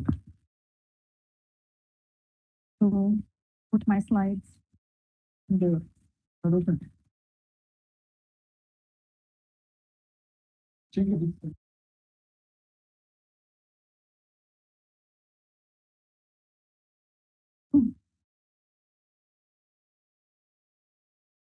first of all, I'd like to begin by thanking Ramananda and Martin for organizing this workshop, along with Sham, of course, to be able to invite so many amazing speakers from around the globe. And I have learned a lot about Mars today. I have been teaching a course, Introduction to Astrobiology, and every time I step into the class where I have to teach about the Martian environment, I do fumble. Hopefully next time I wouldn't. So I'm always a learner, and I have learned a lot during this workshop for now, and I'm hoping to learn more in the next 2 days. And secondly, I wanted to give a shout out to Sudha. She can never steal my thunder. She can only complement it. Okay, so she's done a wonderful job of introducing astrobiology to this wonderful audience over here. And I hope to take her legacy forward a little bit. So what I am going to study and talk about today is rock-powered life as a putative metabolism which can survive in the Martian subsurface in the current environment. If we go now, right? So I was introduced to astrobiology. I'm through and through physicist. I did my bachelor's and master's in physics. And then when I went for PhD to USC, University of Southern California, that was the first time I actually came to know about astrobiology as a field. Okay, I didn't even know that one could pursue such a science. And beyond astrobiology, as a postdoc, I went into the geomicrobiology part of it. So I will hopefully try to walk you through my PhD journey, my postdoc journey, and eventually what kind of research questions I'm trying to answer as a faculty member in IIT Kanpur. And I will move forward. So the first thing for all ages, I think, as long as you're born and you're looking to the sky, The first thing you're asking yourself is when, how, and why did these stars, these beautiful stars, were formed? And ISRO is heavily involved in looking into these stars, these galaxy formations. They've built telescopes, they've built space instruments to be able to understand how this galaxy was formed and how this planetary system came over together. And we have a huge plethora of science being done in the field of astronomy, astrophysics, cosmology, etc., etc. But the second question, or maybe it is a debate. The first or the second question is, how did the life came into being? I think my child asked me, how did I come into being? Right? So you're always thinking about how did life came into being? So that's the second primary question one thinks about in a research as one grows up. And the final thing is, which laws govern the existence and evolution of life, not only on Earth, but across the universe, right? So what actually happened in the universe? How did Big Bang came about? And how these planetary star formations came about, where we led to these little life forms on Earth. Why is there the sweet spot? And that is what I am trying to cover in this Introduction to Astrobiology course in my class. Anyways, so that did a great job identifying and telling you that, of course, we are a very old geological system. Earth is about 4.6 billion years old, and the first signatures of cellular life was about 4 billion years ago. The first form of anoxygenic phototrophic bacteria, where you are not producing oxygen, is actually about 3.5 billion years ago. And then the origin of cyanobacteria was actually detected in 3.2 through these stromatolites, which Martin is very much involved in, right? So you can see that humans and mammals are very much modern. And bacteria has actually survived through the 80% of the geological history of Earth. And today microbes are about 10 to the power 30 times more high, 10 to the power 21 times more higher than human population on Earth. So while in these living systems, which we call cells, inherently present in all the life forms, the biochemistry is the same, but the morphology has evolved. Correct? And through the history of our geological time on Earth, this is 4 billion years ago, this is where the last universal common ancestor life form, a kind of bacteria, actually began, and it started diverging in phylogenetic tree. And you can see that as soon as we had a nice atmosphere which saved us from the UV radiation, the microbes or all the life forms which were presently in the ocean moved to the terrestrial system and led to formation of plants and more birds and mammals, correct? So this Cambrian explosion is the time where life moved from the ocean to the continents. So what I would like to say is that majority of the life after the whole origin of life, abiotic synthesis of pre-molecule precursors of life were formed, there were these early metabolisms. And briefly, Sudha sort of touched upon it, methanogenesis, if you have hydrogen and carbon dioxide in the system, how they can combine together to form methane, and how it is mediated by microbes, right? So they survive by just two very simple molecules, carbon dioxide and hydrogen, where hydrogen acts as an electron donor, carbon dioxide acts as an electron acceptor, and then eventually produces methane. So you can see that through the geological history of Earth, majority of our environment was anoxic. So the oxygen only came into being when we had first signature of oxygenic photosynthesis. Predominantly, it was mineral rich, different kinds of metal oxides. And that is what I came across as a PhD student during my first interaction with a microbe known as Schuvenella, which could actually reduce a mineral called ferrihydrite. So my talk is divided into 3 sections. And if there is not enough time, we will skip the third part. The first one is rock-powered life. This is a bacteria Juvenella, which is sitting on an iron oxide. And this is a scanning electron microscopy image, which is falsely colored. This is life in extreme environments, and we are really trying to push, along with Sudha and Siddharth, all the various planetary analogs which are present within the Indian subcontinent and how we can actually study them more further to give a more comprehensive understanding of these extreme environments which are hosted in the Indian subcontinent. And finally, our lab in IIT Kanpur is trying to develop instruments which can detect biosignatures.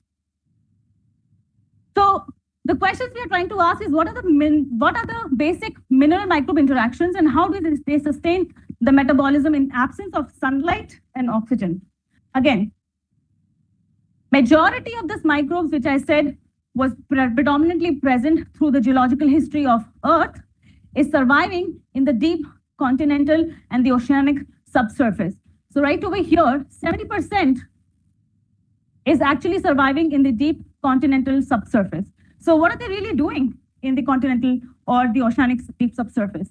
You can see that oxygen depletes very quickly when there is a water sediment interface. And there are these various beautiful iron oxides, manganese oxides, and sulfides which come into the play, which act as alternate electron acceptor and electron donor. And I keep on talking about electron flow and how it is essential for life. And I will come to it in a few slides. But the most important thing to notice is that while I say that you go deeper and deeper into the continental or the oceanic subsurface and you'll find anoxic environments, these anoxic microenvironments are actually present in the soil itself, in these microsites, where you have these pockets of anoxia in these clay molecules which are present in the soil system. So here, what you're looking at is energy conservation. And when I say energy conservation, that means the bacteria or the life form is deriving energy from a disequilibrium in the environment, which is powered by rocks in this case. And here you can see that a bacteria which is known as desulfovolcanous ferrireducens automatically should be self-explanatory, saying that it is reducing ferrihydrite and it is actually converting the ferrihydrite to magnetite. And there is a nice little magnet over here, and you can see that how that mineral has been transformed from ferrihydrite to magnetite, which is magnetic in nature, by just adding microbes. So this is a control, this is also a control, and this is a microbe with your ferrihydrite in it. So basically, what we are doing as aerobes, if you look at the image, is transferring electrons from organic matter, glucose, which we generally eat, any kind of organic matter, and we are transferring that electron all the way to oxygen. So we are oxidizing glucose. When we eat, we oxidize glucose, and when we breathe, we reduce oxygen, right? So it's just electron transfer from an organic matter all the way to oxygen, which is giving you that Gibbs energy, that thermodynamically viable energy which you can use to make ATP, right? So you're getting the largest amount of ATP if you're an aerobe, right? But there are plethora of other microbial metabolisms which are present on the earth, and many of them are early earth metabolisms which are driving the geochemical cycle on earth through ages. Methanogens, which are methane producing microorganisms, have been living on earth since before the cyanobacteria even arrived. So what we are showing here is the standard reduction potential of some biologically relevant half reaction at pH 7 and 25 degrees Celsius. So for chemists in the field, this is a basic reduction potential where oxygen gets converted into water, and when oxygen converts into water, it is just a reducing reaction. Okay. Half reaction is this because this is being reduced. This is being reduced. So bicarb is being reduced to organic matter. A full reaction is one molecule gets oxidized, the other gets reduced. That's a full reaction. Yeah. So this is what got me into astrobiology. This is the work by Ken Nielsen, where over here we are looking at manganese oxide, a mineral which is insoluble in nature and gets converted into manganese 2+, and is soluble. And it's happening because the bacteria is respiring, is reducing that manganese 4 plus to manganese 2 plus, and over a period of 48 hours, it just vanishes away, right? So what we did in our lab with Mo and Lajar is replace that mineral with an electrode, which is poised at a reduction potential, which mimics the manganese reduction potential, right? So I showed you that standard reduction potential diagram. So you can see that at a very higher oxidizing potential, you can have electrode bacteria growing at a particular potential where this T-shaped electrode is acting as nothing but a manganese oxide. So you're replacing your mineral, which is exhaustible, right? It goes away to something which is inexhaustible, right? I just need to provide a potential through a battery, and then the bacteria will happily grow on. And in real time, I am, of course, if I have the capability, can image it, but for sure can measure the current, right? Measuring current is much more easier than actually getting all the optics together for the space payload. Now I'm talking about space, right? So getting a fluorescence microscopy working in space is much harder than just measuring a current in the system.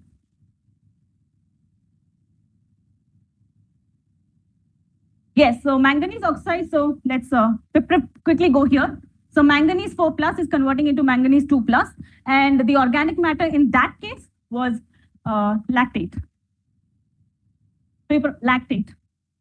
Yeah, so it's you feed in lactate, but you're just replacing manganese oxide. So you're replacing 1/2 of the reaction.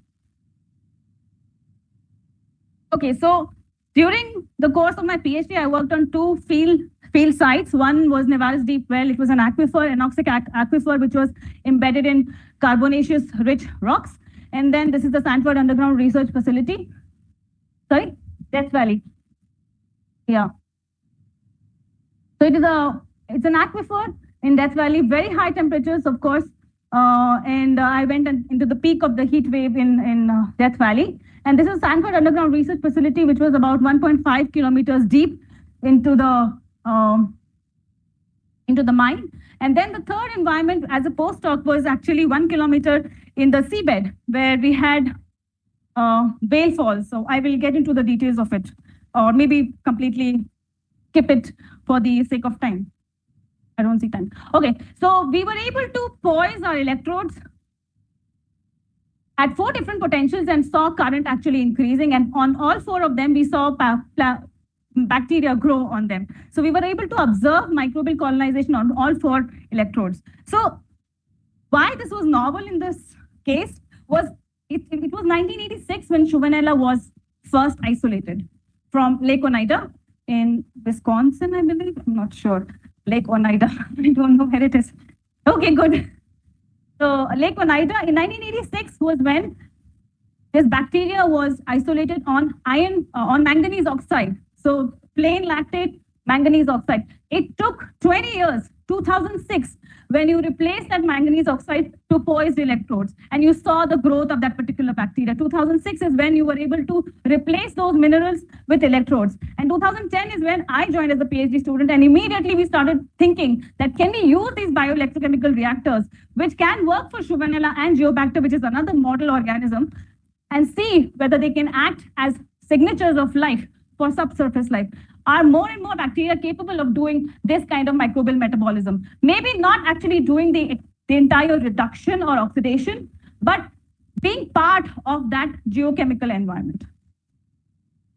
Anyways, so in Sanford Underground Research Facility, I took a step further. Instead of just using the electrode as the electron acceptor, which is replacing oxygen, I also used the electrode as electron donor, which is actually replacing glucose. So we were able to grow more organisms and more unclassified bacteria when we went for a more reducing potential, telling us that we do not know microorganisms which are able to oxidize metal, like sulfur oxidizers or manganese oxidizers. So this is something that we discovered in the second project, right? So now, with every step, you would want to make your life harder and harder as a PhD student, or even, in research, you want to go more and more complex. So now I wanted to go into deep subsurface in marine seabed and see that chitin, which is another insoluble source of carbon and nitrogen.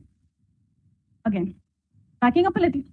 So glucose is CHO, right? So you get carbon, hydrogen, and oxygen, but we get a nitrate from proteins, right?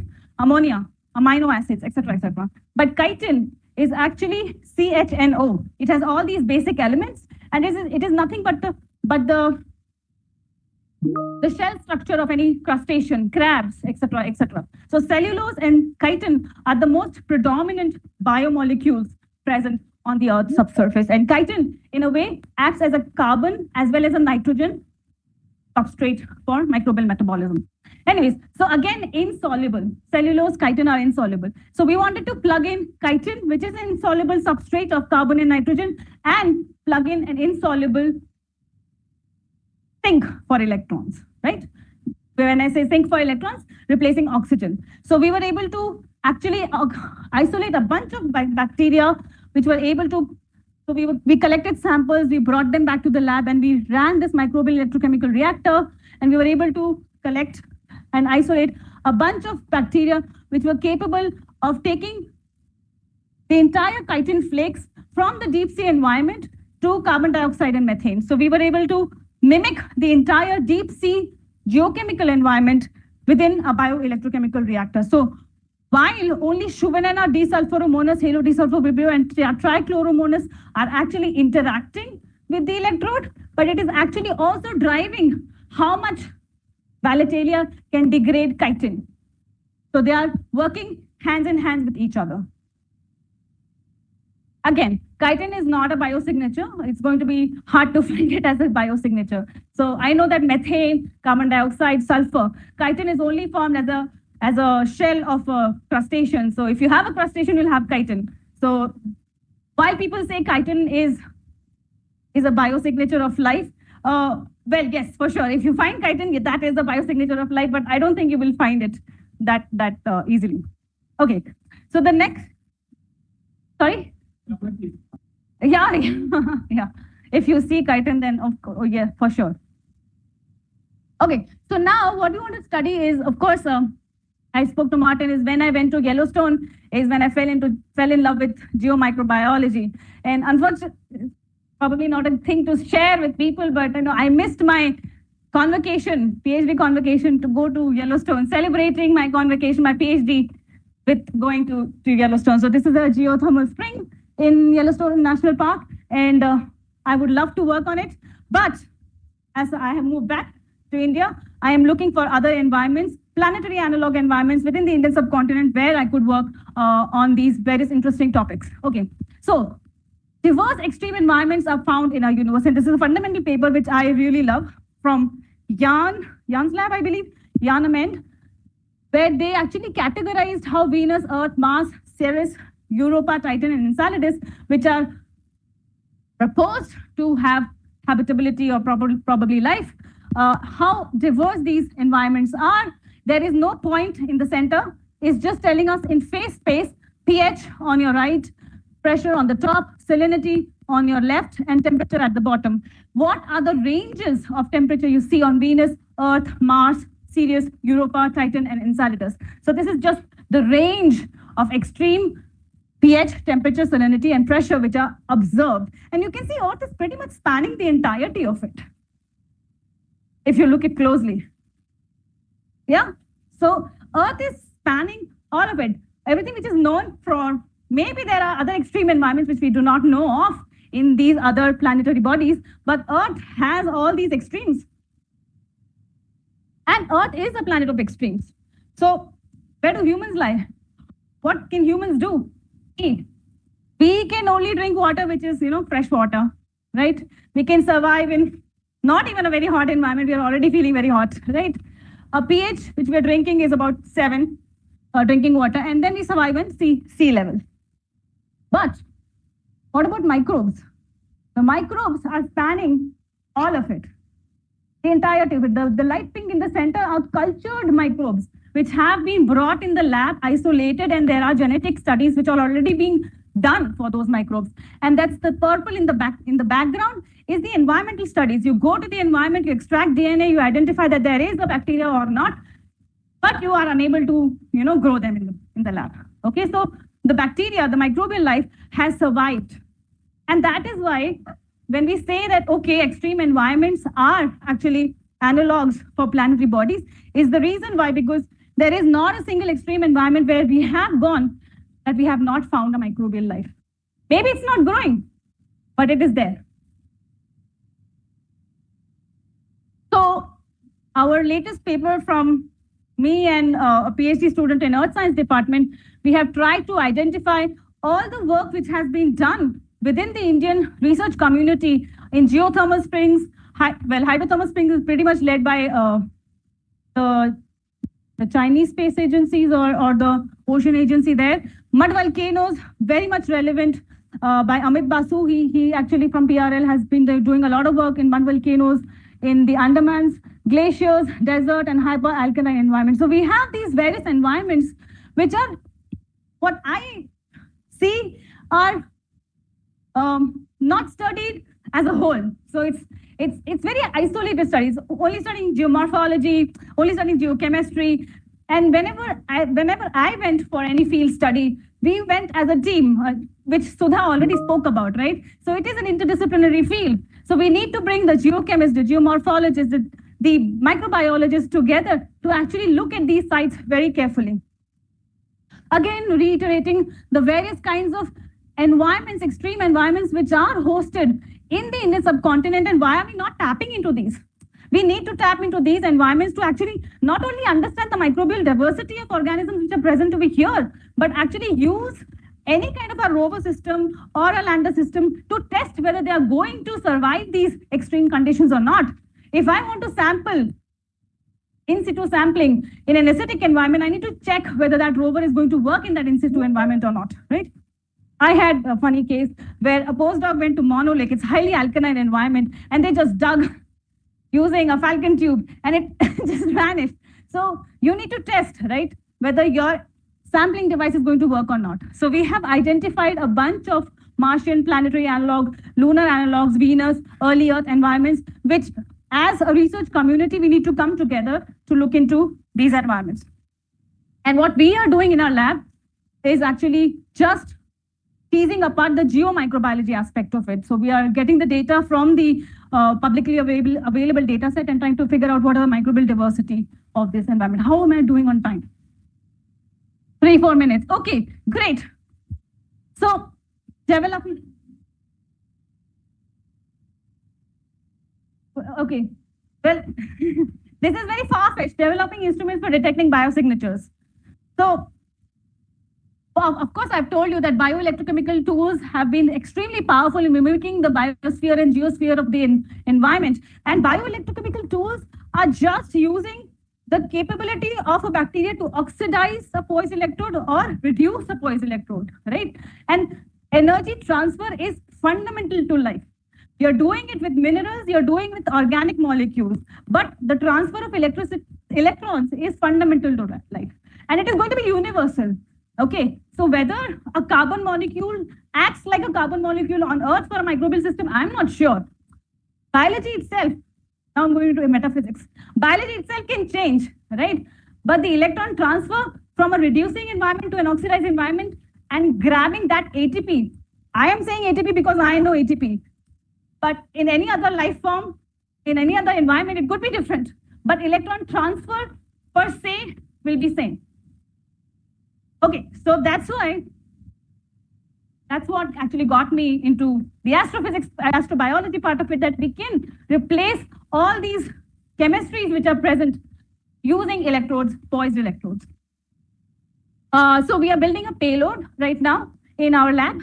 And that's not just one of this is just one. We are doing much more things where we are trying to identify basic 2 experiments which probably have already been done in the entire globe, where you image a growth of microbe using an RPI camera, absorption and fluorescence spectroscopy. Sorry, I forgot to mention fluorescence spectroscopy. And we want to embed a microbial electrochemical system in our payload. So that's what we are working on right now. So with that, I think these insights from astrobiology community and what we need to do was heavily discussed by Sudha, and she did a much better job at explaining it. So I will just stop at this slide and take any questions if you have for me. Take one. Sorry? Gravity is not something that you need to consider when you talk about other systems. I would like to ask Steve or anyone who actually works on early Earth, maybe Martin. When microbes were formed under the hydrothermal environments, did they experience gravity? It's water, it's buoyancy. How much of gravity do you really experience? Yeah, at that scale, gravity is almost negligible. Okay. It's not a significant component.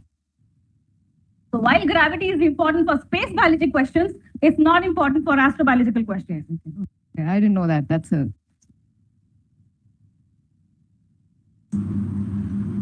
one aspect which has not been discussed here is radiation, the impact of radiation. On Earth, you're protected by, the magnetic field, as was highlighted during the first talk, one of the first talks. But in most other environments, the magnetic field is fairly weak. For example, in Mars, it's not there. So, I mean, even if you build a payload, how do you look for life? Life is probably not there.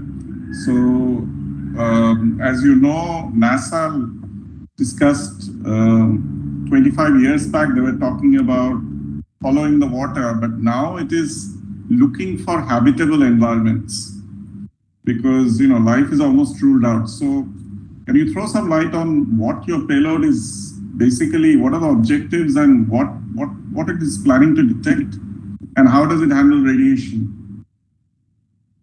Thank you, Devabrata, for your question. Yes, I did not mention about radiation because I just assumed in the title it was inherently present because I said subsurface in the title. And through, I think, initial discussions, maybe it was pretty clear that radiation, of course, on the surface will be very harmful. But as you go deeper into the subsurface, the radiation will diminish, just like oxygen diminishes. I do not know the scale, the temporal scale. There is a paper out there, I think in Astrobiology 2006, maybe, a model where they actually modeled how the radiation environment is going to decrease with the subsurface. Regarding the payload, what we are going to, I ran this introduction to astrobiology course and we had an experiment associated with it.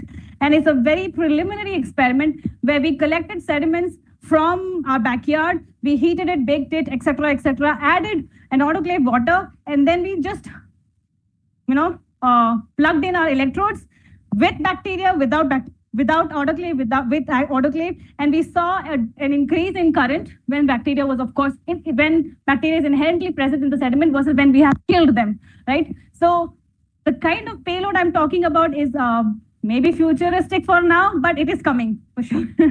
in this decade or the next decade, wherever we find liquid water, or if there is ice, we will liquefy it and then we'll put our electrodes in it to see whether any kind of microbial metabolism will survive on those poised electrodes. Very similar to what I did in my Sanford underground research. Okay, I'll just ask one question. Others to ask. But the recent paper you can ask, which is April this year, it talks about alkanes being detected through Curiosity mission. Curiosity mission. The last paper which came out in April, it talks about long chain hydrocarbon being detected. Hydrocarbon metabolism, yes. So now this is attached with clays. Attached to clays, yes. So hydrocarbon metabolism is also another. If you think of your substrata, where you are aiming for getting your experiment, both in the lab as well as thinking of doing that when you are sending your mission, what will be the kind of objectivity when you are trying to see the evidence of life or evidence of biomolecules? Do you think that you will introduce something about detection of certain chemicals rather than thinking of potential difference change which induce current, mainly current production from a control versus from the sample itself? But very recently, sorry, I don't want to get to the details of it. The Vikings experiment 1976 is when they had, Sudha already spoke about it. they introduced isotopically labeled nutrients. So this is stable isotope probing. And they collected the sample and they just introduced that nutrients which was isotopically labeled nutrients. And they tried to look for any gaseous molecules which would be enriched in these labeled isotopes.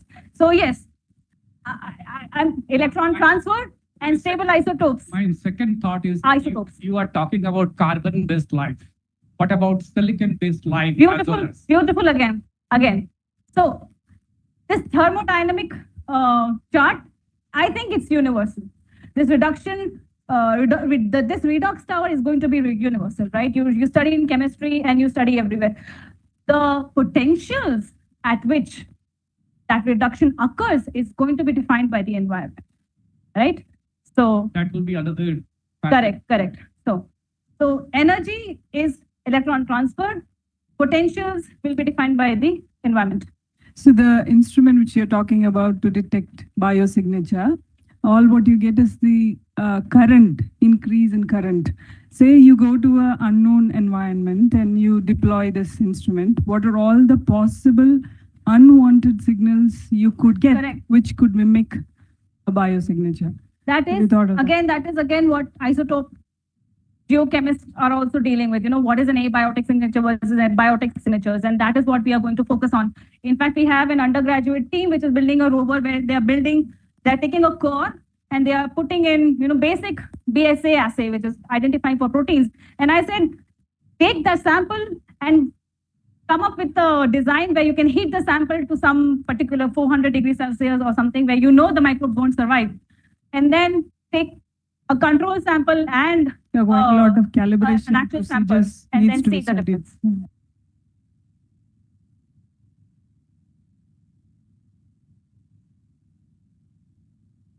Yeah. Okay. Which is going to be again phenomenal. Yeah. Nice presentation. So I have a few queries, but because of lack of time, I will ask only one question. Okay. In continuation with what Professor Prosenjit has asked. Okay. So most of your experiments are in clay-based lithological units. My experiments. Yeah. Well, my first experiments from Navaris was just collecting water from the aquifer. The second experiment was also like borehole, which was drilled in the mine, and the water was just coming out. Yeah. So it's a manifold. My whalefall experiment is actually marine deep sea sediments. Okay. So now, like you are giving energy source as that electrodes, and you are generating microbes. Okay. Not generating, but they are inherently present and they are dividing okay, because nutrients so my query is like, so how can you detect that age? Because microbes can grow at different stages. Like, okay. So whether it is like older microbe at the time of the formation of the rock, or it has developed after the formation of the rock. Well, that goes into the entire. So this can be done for Earth. Microbes on Earth, right? So you extract the DNA of the particular. But again, on the Mars, we are not looking for recent life. Okay, so we are looking for the past life only, like extinct or extant, right? So there, well, we can. I am talking about extant life, extinct, the geochemist and the isotopes. Okay, yeah, I hope we can continue. We'll be able to tell. Yes. Yeah.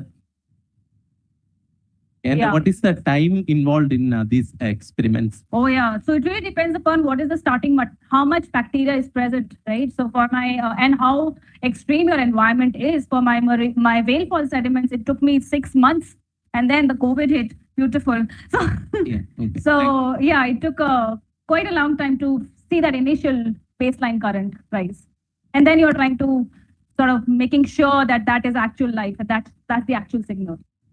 Right. Well, for the sake of time, we'll stop here. Yes, thank you. You're still here, so we'll continue with the next presentation by Martin. And yeah, so the questions that have been posed online, we can maybe come back to those after Martin's talk. Okay.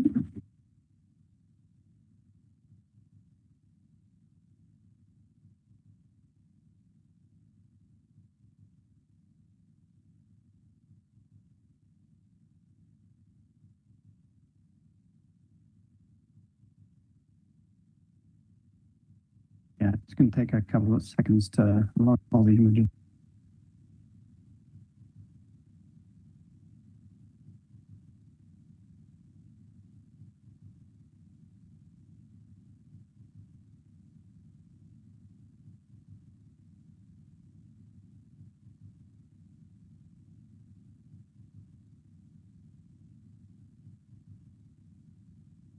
Right, so I have to use these arrows.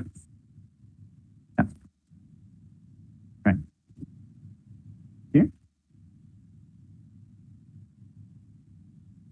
Okay, good afternoon, everyone, and thank you for persevering until the late afternoon. It's been a long day, long warm day, and I appreciate all of you staying to listen to this talk. We've had a great introduction to Mars, and now we're starting to get into that field of astrobiology. And we've already heard the excitement about a proposal on how we can actually try and think about applying something to Mars to search for life. So I'm indebted to Sudha and to Yamini to really have introduced the topic of astrobiology. What I want to focus on today is an idea that we've been developing for a number of years about a target on Mars that has already been discovered and represents a really exciting possibility. And we think probably the best target to look for life on Mars. There are lots of ideas about where to go and look, but I want to paint the picture for why we're starting to think about this model. So we have an amazing opportunity, and the reason this workshop was called is because India has announced and is starting to develop a new mission to Mars, and that represents a huge possibility for all of humanity. And of course, it's extremely exciting. And so part of the idea of this workshop is to really investigate, if you're going to send a rover or a probe to Mars and land on the surface, what questions will you ask and where will you go? And as we heard today, how would you develop instruments to detect those signatures?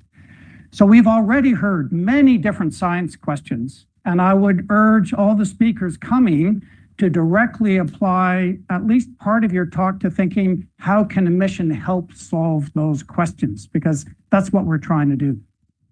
And so out of that plethora of choice to look at planetary evolution, the magnetic field, the atmosphere, the rock evolution, the chemistry, the geochemistry, what are the most important questions to address? And I would say that possibly still one of the big questions is, was there or is there life on Mars?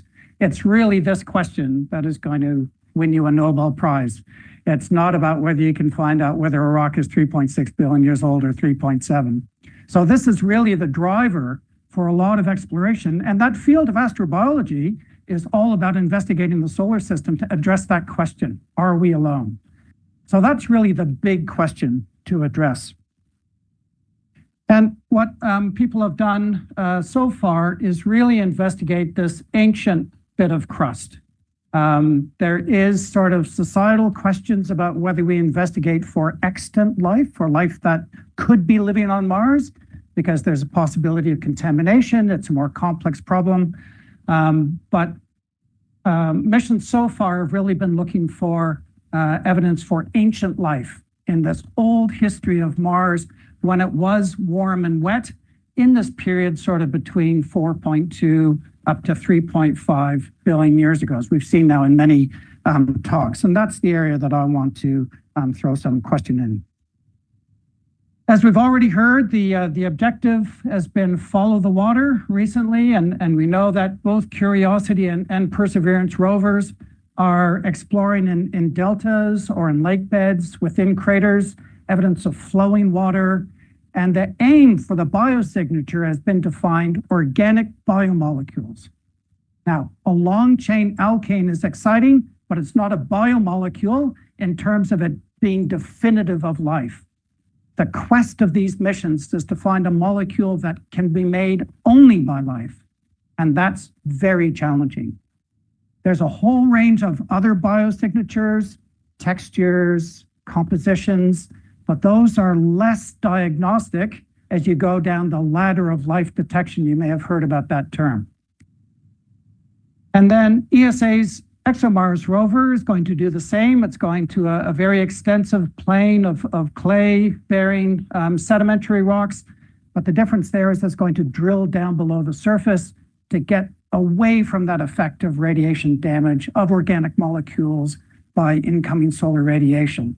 And just to answer a question that came up, it's only about 10 or 20 centimeters that gets affected by incoming solar radiation, and it dies off very quickly. Steve, is that about right? That's what I remember.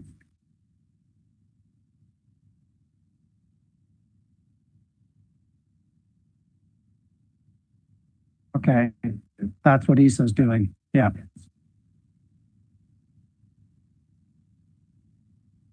Yeah, that's their goal. They have a 2-meter drill and stuff, and it's specifically for that purpose. So the concern is that evidence for ancient organic molecules on the surface could be broken down to smaller chain molecules that aren't diagnostic of life by that incoming radiation, which could be very recent. So by drilling down into the subsurface, you get more pristine material. But so far, as we've heard from the press and even this more recent article, there's been no solid detection of life, certainly no dense concentration of organic matter. And for me as a geologist who's worked on the oldest evidence of life on Earth and really mapped rocks from the oldest records right through to the end of the Archean, we don't find those ancient biosignatures in those environments because there's no concentrating mechanism for organic molecules, which is a challenge. So could there be another model? Could there be another target to look for signs of ancient life on Mars? That's what I want to talk to you about today. So I'm going to present information in 3 different domains of science that converge to a consistent model that leads to a target on Mars that's already been discovered.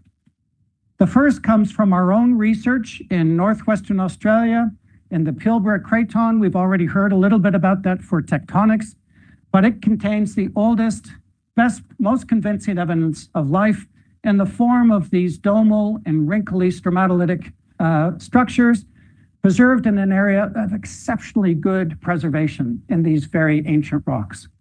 And just to give you a scale, here's the formation of the solar system down to today. As was mentioned before by Sudha, the bulk of the history of life on Earth is dominated by single-celled microbes, microbial ecosystems.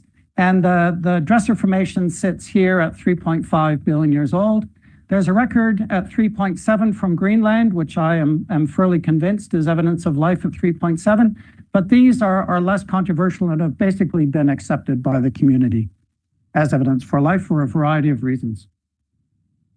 So as I mentioned, the Pilbara is well known as a place for learning about ancient life. I've guided NASA and the European Space Agency science teams for both ExoMars and the Perseverance rover to those sites to learn about what they could be looking for on Mars and how they would apply their search in terms of drilling, taking samples, variability across the space.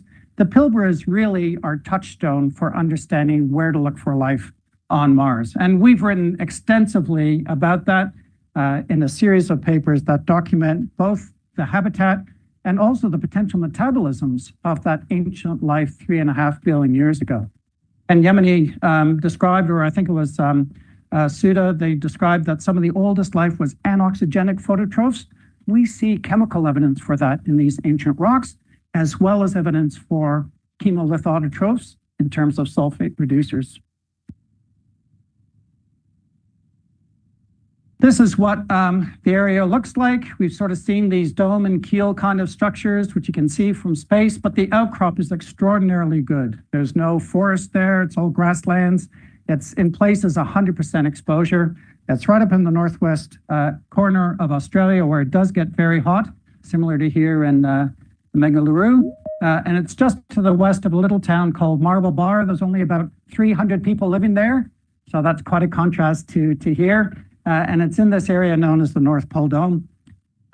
This is a domal structure that exposes layers of the rock like the cut through a top of an onion. You see the older layers going towards the center of the dome because they've just been tilted a bit so you can walk through the different layers of Earth. And it really is an area of exceptional preservation. These are ripples preserved on a bedding plane, and they're still asymmetric, and you can tell which way the water flowed on those rocks that are 3.5 billion years ago. So it's a very special environment indeed.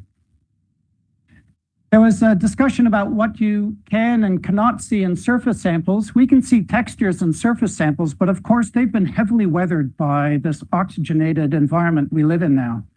So what we did is we did a drilling program to get down not 2 meters, but 70 meters below the surface to get away from the effects of oxidized groundwater. to get fresh material. And these rusty red and black rocks turned out to be fresh pyrite. And these are stromatolite columns here, only about 1 centimeter wide, but with characteristic wrinkly laminations, flat overlying sediment. And when you dig deeper into those, we found beautiful, very, very fine scale cyclical concentrations of nickel, zinc, and arsenic in this pyrite that accumulated during the growth of these ancient structures. But most importantly, trapped within the pyrite are these ropey-like strands of organic matter. And these look exactly like the degraded remnants of extrapolymeric substance from microbial mats, EPS. And you can see it coming in and out of the pyrite. This has just been etched by a bit of nitric acid, and the Raman spectra show it's clearly organic matter and that it's been thermally metamorphosed to the same temperature as the country rocks. So we know that organic matter is indigenous to those rocks from 3.5 billion years ago. This was published by my postdoc, Raphael Baumgartner, in a couple of papers just in the last couple of years. And what we've been able to determine from the chemistry is that it was a consortium of anoxygenic phototrophs, so very shallow water, in fact, right at the shoreline, and then chemoautotrophs, primarily sulfate reducers. But they were using arsenic, zinc, and nickel as their energy source in that oxidation reduction pathway. The environment that we've been able to reconstruct by very detailed mapping over the past 30 years, I know we're very slow, has been this sort of eruptive volcanic caldera where a big eruption has caused a big hole in the ground. And that's where seawater got trapped and the stromatolites flourished with a very strongly active hydrothermal circulation system, which actually partially fed the stromatolites growing at this interval. They then got very rapidly buried, and that's what preserved them for 3.5 billion years. So this is not a common process to preserve signs of life, because in these shallow water environments, they often get eroded away, and you don't see them billions of years later. The analog we have is with this lovely large crater in Tonga with these islands, but this is the rim of the caldera coming around. It's about 4 kilometers in diameter. At North Pole, it's much larger. It's about 15 kilometers in diameter. And on the edge of this caldera that's filled by trapped seawater, you get beautiful large stromatolites growing. So a very close analog to what we see in the Pilbara. But importantly, a few years ago, my PhD student, Tara Jokic, found a little rock sample this big from an outcrop in that area that we'd studied for so long. And it was a type of rock we'd never seen before. And that's the value of having curious minds going into areas with a new sight of vision and picking up things that they weren't sure about. This is a thin section of that rock, and you'll see this beautiful light and dark banding at a very fine scale. This is only 5 centimeters across by 3 centimeters. This row here is a blow-up of features that you see. Beautiful domal structures, irregular cutoffs between domes and laminar, soft slumping features, layering that wraps around and cuts off other layers. And when you zoom in even more, you see this beautiful light-dark alternation of the layers. We did a chemical analysis and we found that the dark layers were enriched in titanium and the light layers were enriched in aluminum and potassium. In fact, this is a mineral kaolinite. The titanium-bearing phase is a mineral called anatase. And these minerals are known in exactly the same environment from an active hot spring in Montserrat, where acidic fluids are erupting, going through day-night or seasonal cycles, changing from acidic to alkaline and precipitating alternating titanium and aluminum and potassium-rich layers. This second row is a series of rocks from New Zealand that are only a few tens to hundreds of years. And they have exactly the same one-to-one features as these rocks that are 3.5 billion years old. And this light-dark alternation in Montserrat we know occurs because it came from a splashing geyser. This is uniquely a rock that was deposited by a geyser, and so we know these stromatolites were flourishing at the edge of a lake with an exposed shoreline and active hot springs. In fact, it's some of the energy from the hot springs that we think were helping to feed the stromatolite growth. Another discovery that we made was that there's a little layer here. It's only about 1 centimeter thick. And when we took a thin section, we found it was packed with these light green crystals. When we looked in more detail, we found that they were tourmaline crystals, which contained concentrations of boron. Now, it turns out that boron is a very important element for prebiotic chemistry because it helps amino acids and other organic molecules make longer chain polymers. And that's critical for making life. And so we were able to discover that this boron-rich material was present. There are clasts of the geyserite overlying it in a broken up formation. So this is another piece of evidence of an active hot spring. And we know that because here in Ladakh, in Puga, there are active hot springs today that are boron-rich. And this is a really exciting astrobiology area for analog studies. We also did some isotopic analyses on these tourmaline crystals, and they came out here at about -13 per mil in the area of non-marine evaporites. Here's submarine systems. Here's marine up at +30. These were clearly not seawater. This is a freshwater environment that supports the hydrothermal system on the surface of Earth. That's where the oldest life on Earth thrived. So with that boron, with the geyserite, with other element concentrations we found in the area, we could reconstruct the environment 3.5 billion years ago, where the oldest, most convincing life on Earth flourished in these microbial mats on the edge of a hot spring field. And there were all the elements that are required for life present in that system. So you would have heard of carbon, hydrogen, oxygen, phosphorus, sulfur, CHNOPS. Those are often recognized as the key building blocks for life because that's what makes up the amino acids, DNA, etc. But you also need concentrations of manganese, zinc, and boron, as well as clays in a way of templating the organic molecules. And so we published this paper in 2021 in astrobiology called The Elements for Life on Land. And this is pointing to a really big change in the way we think about the early origins of life and where that might have occurred on Earth. Importantly, we know that hot springs have the ability to create wet-dry cycles, that splashing geyser, evaporation of the edge of the hot spring. And this will become apparent why this is important in the next phase of this presentation. So in the second part, I want to talk about what we think we know about models of the origin of life. And really for the past 40 years, we've grown up under the paradigm of thinking that life started in the deep oceans at these black smokers. This was based on the discovery in 1979 of these chimneys that were smoking 350 to 400 degree hot fluids interacting with rocks and precipitating minerals. And there was an active colony of life well below the photic zone, kilometers down in the ocean, below sunlight, without any of that phototrophy. And it was all based on chemotrophic life. So these larger life forms were able to live on the microbes that got energy from the chemistry of these systems. And everybody got incredibly excited to say, oh, if we can support an active living community 4 kilometers under the ocean, life got started there for sure.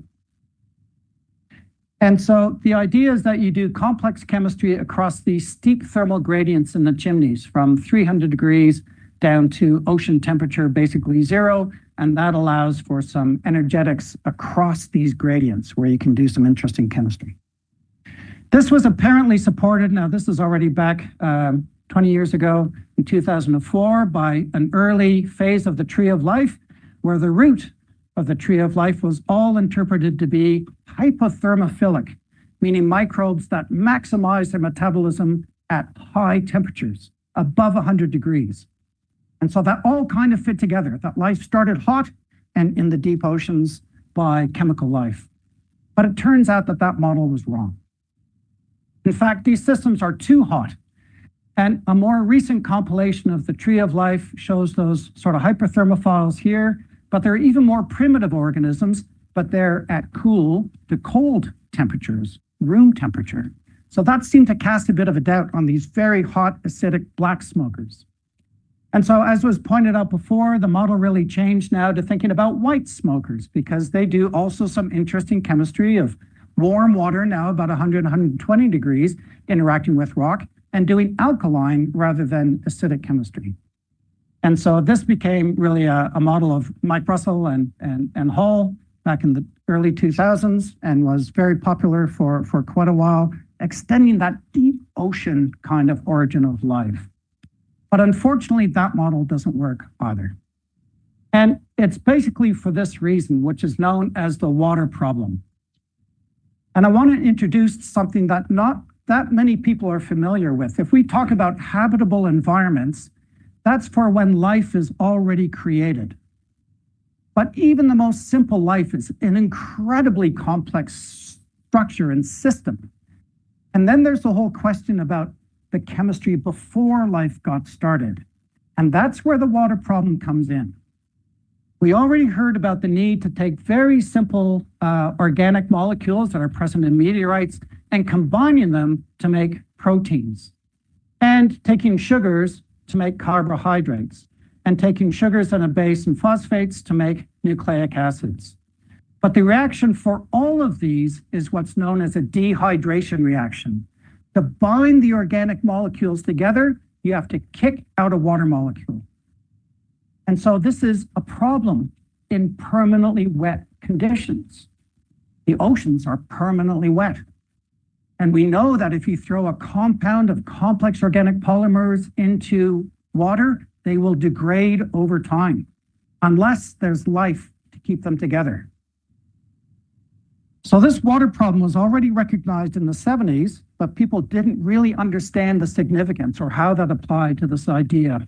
And Dave Deemer, and we've heard about some of his work already, has this beautiful book. If you're ever interested in this idea about first life, I strongly recommend you get this book. It's explained in a very easy to read manner and goes through the entire steps of this complex organic field and stuff. It's a great book. But he says you can heat a solution of amino acids, these simple meteorite-derived molecules, in water forever, but no polymers will be produced. On the other hand, polymer synthesis can occur if the amino acids are in a dry state. The source of the energy is that the water molecules have the potential to leave the system. And that's where the wet-dry cycling that we talked about for the Dresser formation really comes into its own and leads to this new idea that the oceans are too wet. They're actually too salty. Lipid membranes can't form, like protocells, can't form in salty water. Oceans, they cannot concentrate. They're dilute homogeneous reservoirs. They cannot concentrate the elements you need to make life.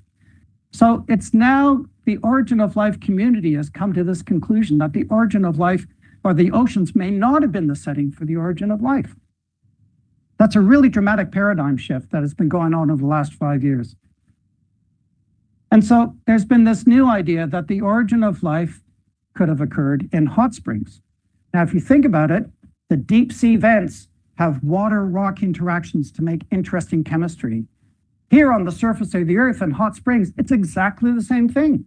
You have water-rock interactions to make interesting chemistry, but it's not permanently wet.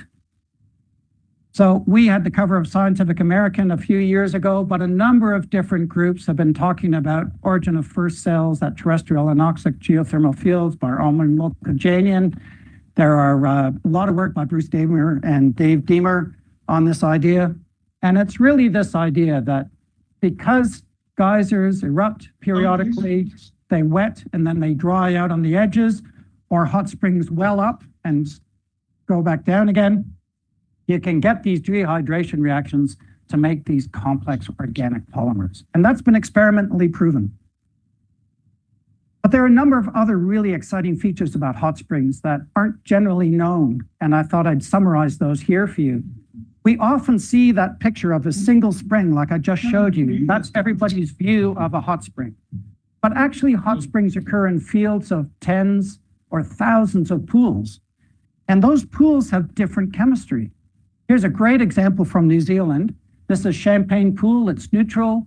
It's about 67 degrees, and it's bubbling CO2. Only about 10 meters away is an acidic pool. This is a pH of about 2. It's sulfur rich, and they sit side by side. And the exciting thing about this picture is, can you see that entire interval is wet? They're exchanging information between the pools. So you're getting mixing of different chemistries. You're getting complex geochemistry on land. And so you get this chemical and energetics diversity. And this is only one example, but you get hot spring pools that are 0 degrees. You get some that are 120 and everything in between. And this then follows the idea that we have from biology, that by having these different pools, mixing and matching their components, you can develop these peaks of fitness leading to systems or to complex chemistry. You need more than one system to get complexity. You need a multitude of environments. And so hot springs are good for that. They're also good because they concentrate different elements. At Puga, we've got boron rich. Down in Yellowstone, there's the chocolate pots, which is iron rich.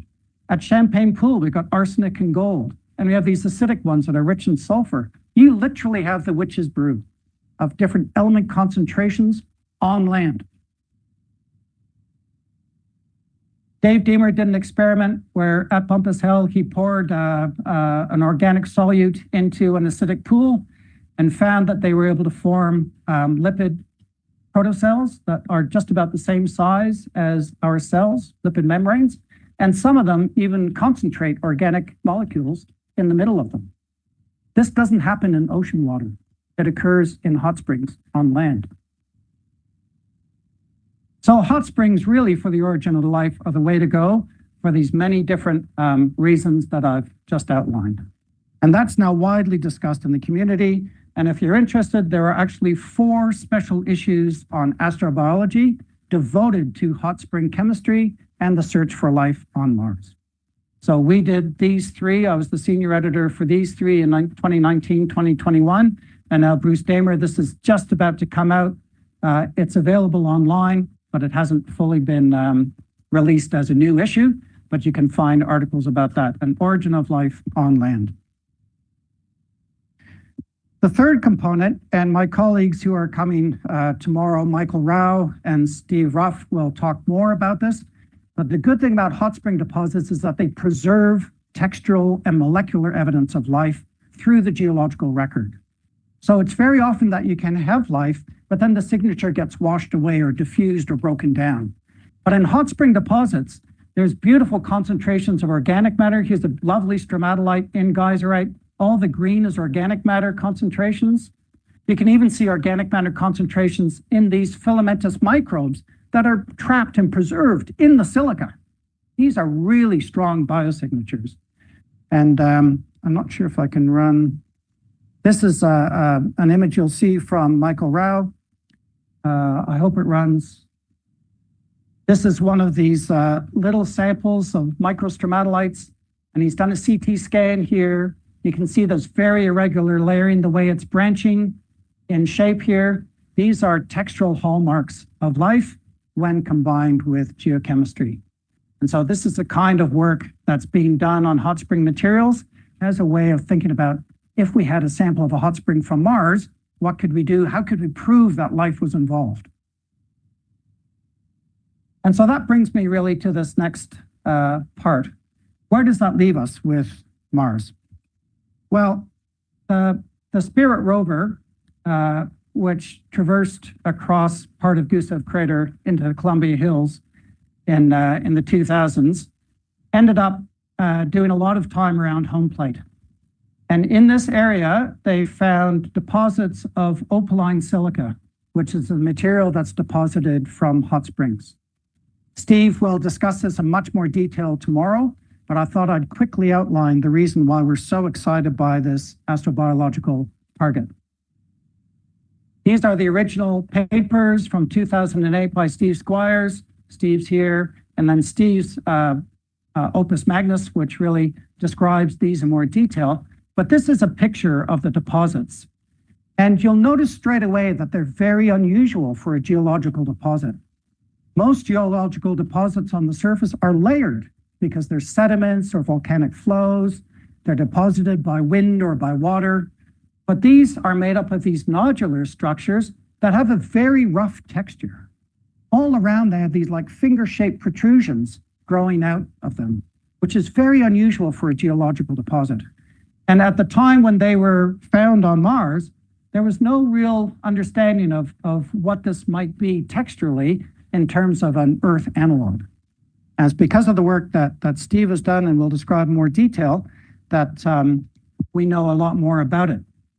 What I've been able to add to the contribution is that when you map out in yellow these occurrences of opaline silica, they occur around home plate, along with a number of other units that look like they're folded around the central structure. The bedding here is flat line in the middle, but it dips in all sides, in all directions. And in fact, it turns out this layer of opaline silica nodules goes under home plate and probably comes back out the other side, although Spirit never got there to confirm it. And that's one of the things we would love to be able to find out. But this is a cross-section showing the different layers here in home plate and how the opaline silica goes underneath and is folded around through here. So it's part of the stratigraphy in rocks that are older than 3.6 billion years old, during the period of Mars when it had that warmer and wetter history. But a really exciting part came from when Steve was able to go up to Chile in the most Mars-like environment on Earth. 3,000 meters, high UV, thin atmosphere, and there's a beautiful hot spring. There's a series of hot springs that are depositing nodular opaline silica that texturally and size-wise look exactly the same as these features on Mars. Now, this is an extraordinary discovery. And it's extraordinary because on these Earth examples, here's a branching structure on Mars, here's a similar branching structure on Earth. These are actually microstromatolites made by microbes as the hot spring is flowing. And if you take a cross-section through one of those broken off fingers, you'll see it's packed with microfossils. And just like we saw before, there are filamentous microfossils trapped in the silica because they're actually living in the warm water until the next pulse of the hot spring comes and buries them. But the textures are preserved internally. And in fact, it's very likely that the entire structure is the result of microbial activity. So for those three different arguments, which converge towards understanding hot springs and their importance in terms of the origin of life on Earth, potentially also the origin of life on Mars, the way that it's able to preserve textures on Earth, there's similar textures on Mars, we feel this is a really exciting candidate to look in more detail for signs of life. And we think that this is a great way to engage the scientific community in a mission for all of humanity to really address this very big science question.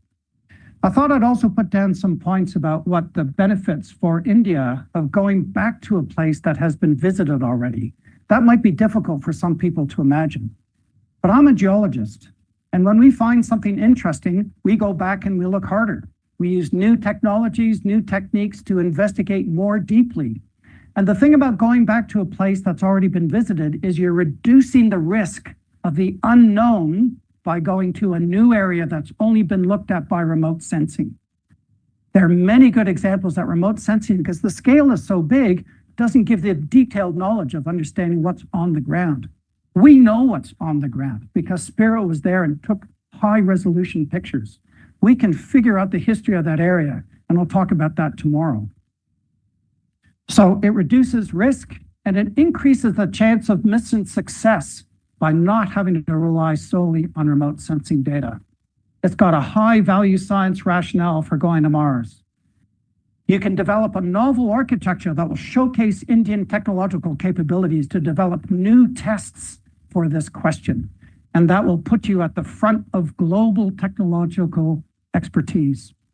Of course, we know that astrobiology inspires students into STEM. And we feel that in a shared model, this could help strengthen ties with regional and alliance partners through a shared exploration model.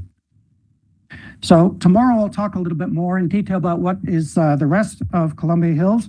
But at this time, I'd like to thank you for your attendance and also acknowledge the team that's worked with me, Steve Ruff, Michael Rao, who will come tomorrow, and a whole host of others who have helped to develop this idea. So thank you very much.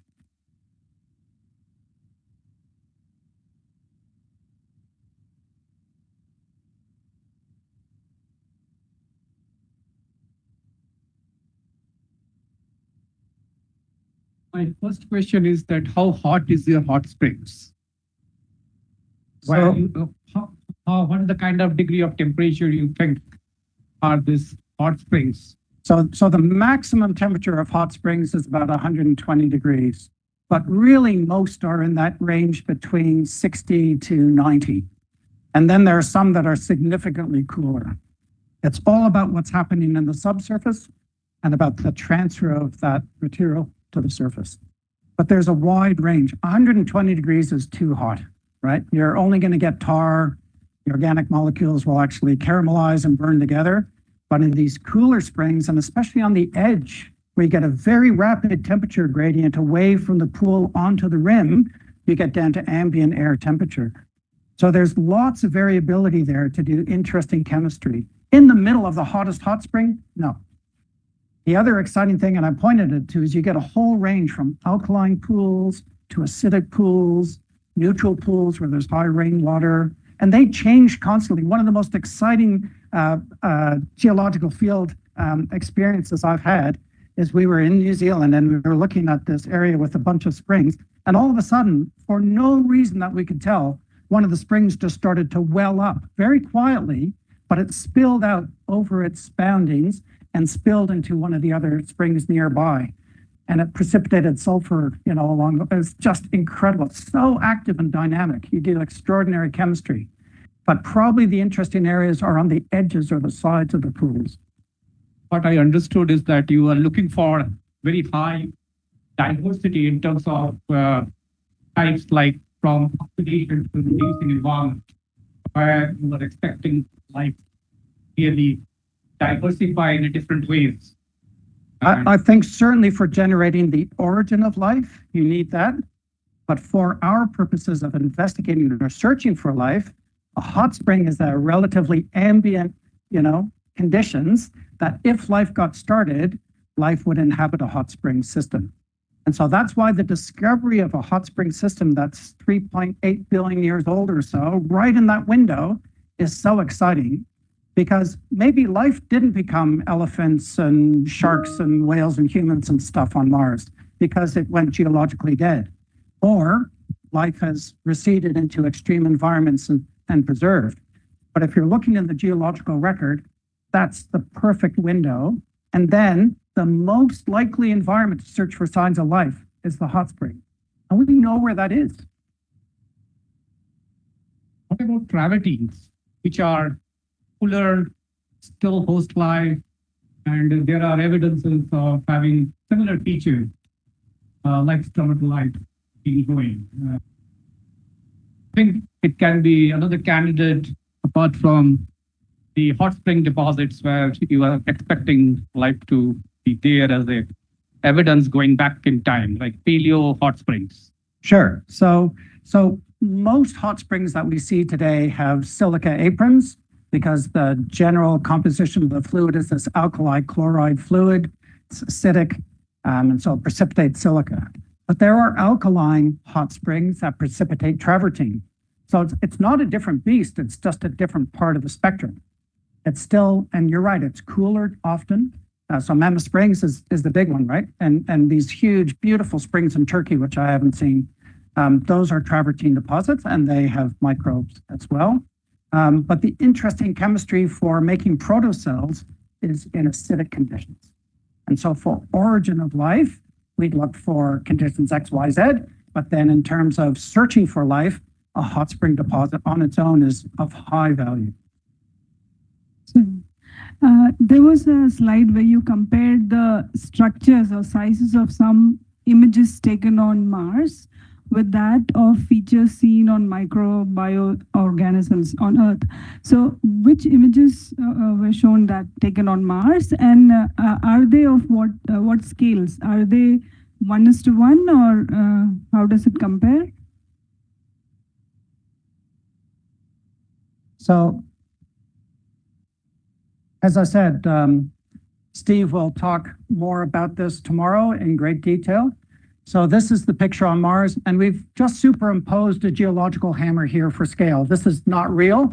This is the actual rover edge, but just to help you compare. So is that what made you confused? I should have explained that more clearly. I'll blame Steve for that. That's his photo. I know. I forgot. But it's just a way of comparing the scale and showing that these nodules are really the same size and stuff. So anything that's red is from Mars, and anything that's white with greeny is from Earth. That's from Chile. Yeah. Sorry about that confusion. Hello, Martin. This is Mukund Sharma from Lucknow. I have a question on the same aspect. Yeah, may I come in? Yes, go ahead.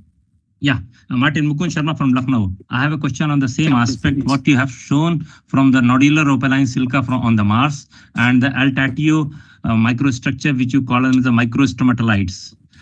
Did you get any microbes in any of the thin sections? I'm not sure I understand that the limitation that we have from the investigation on Mars is that this is about the highest resolution we were able to do with the PanCam on Spirit.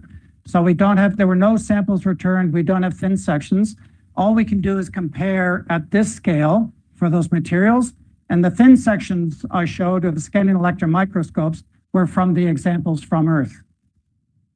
Yeah, because on Earth, we are getting the microstromatolite in several parts, even including in your Australia, like the Yelma digitata, which have been described by Kathleen Gray. And there are the two schools, the Hans Hofmann and John Grotzinger. They did not believe in they are the microbial structures, whereas So that debate has been solved now.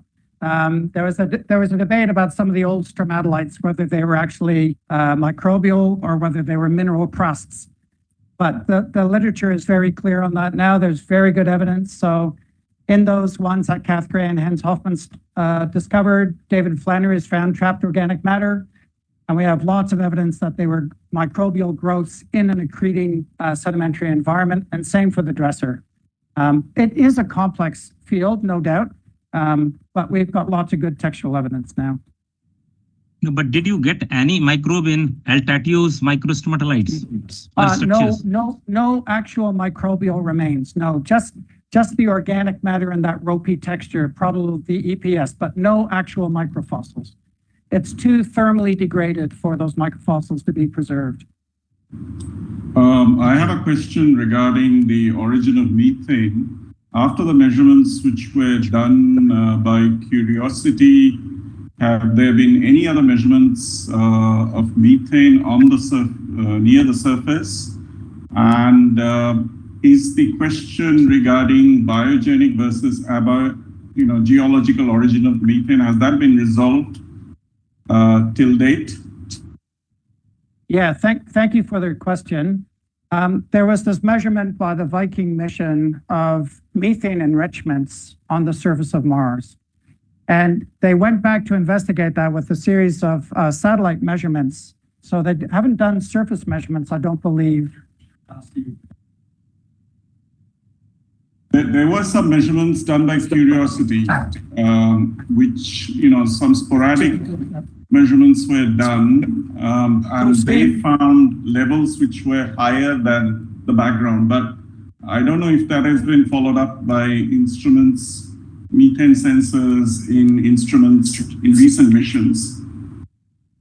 I'll let Steve answer that. Yeah. I haven't quite kept up with this detection. It started with, actually, I think it was telescopic observations from Earth that first recognized the candidate methane in the atmosphere of Mars. This was followed up by in situ Curiosity rover detections. My recollection is that they were finding it to be seasonally related.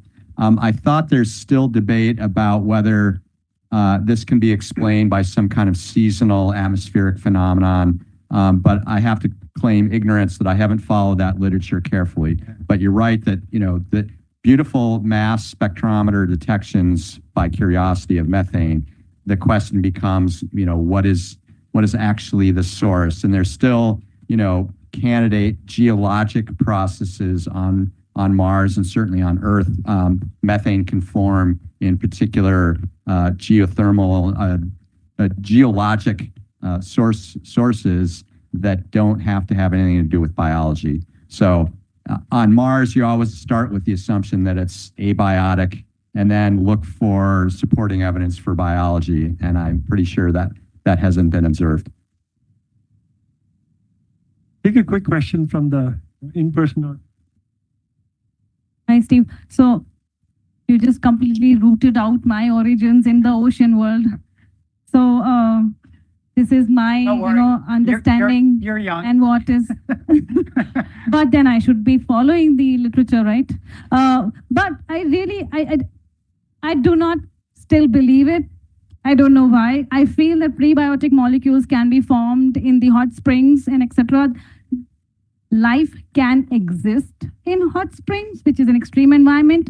Whether it originated in hot springs is something I'm still questioning about in my head right now, because there are field of researchers who still believe that alkaline environment is an acidic environment in the hydrothermal vents within the subsurface of the marine world is where the origins of life might have occurred.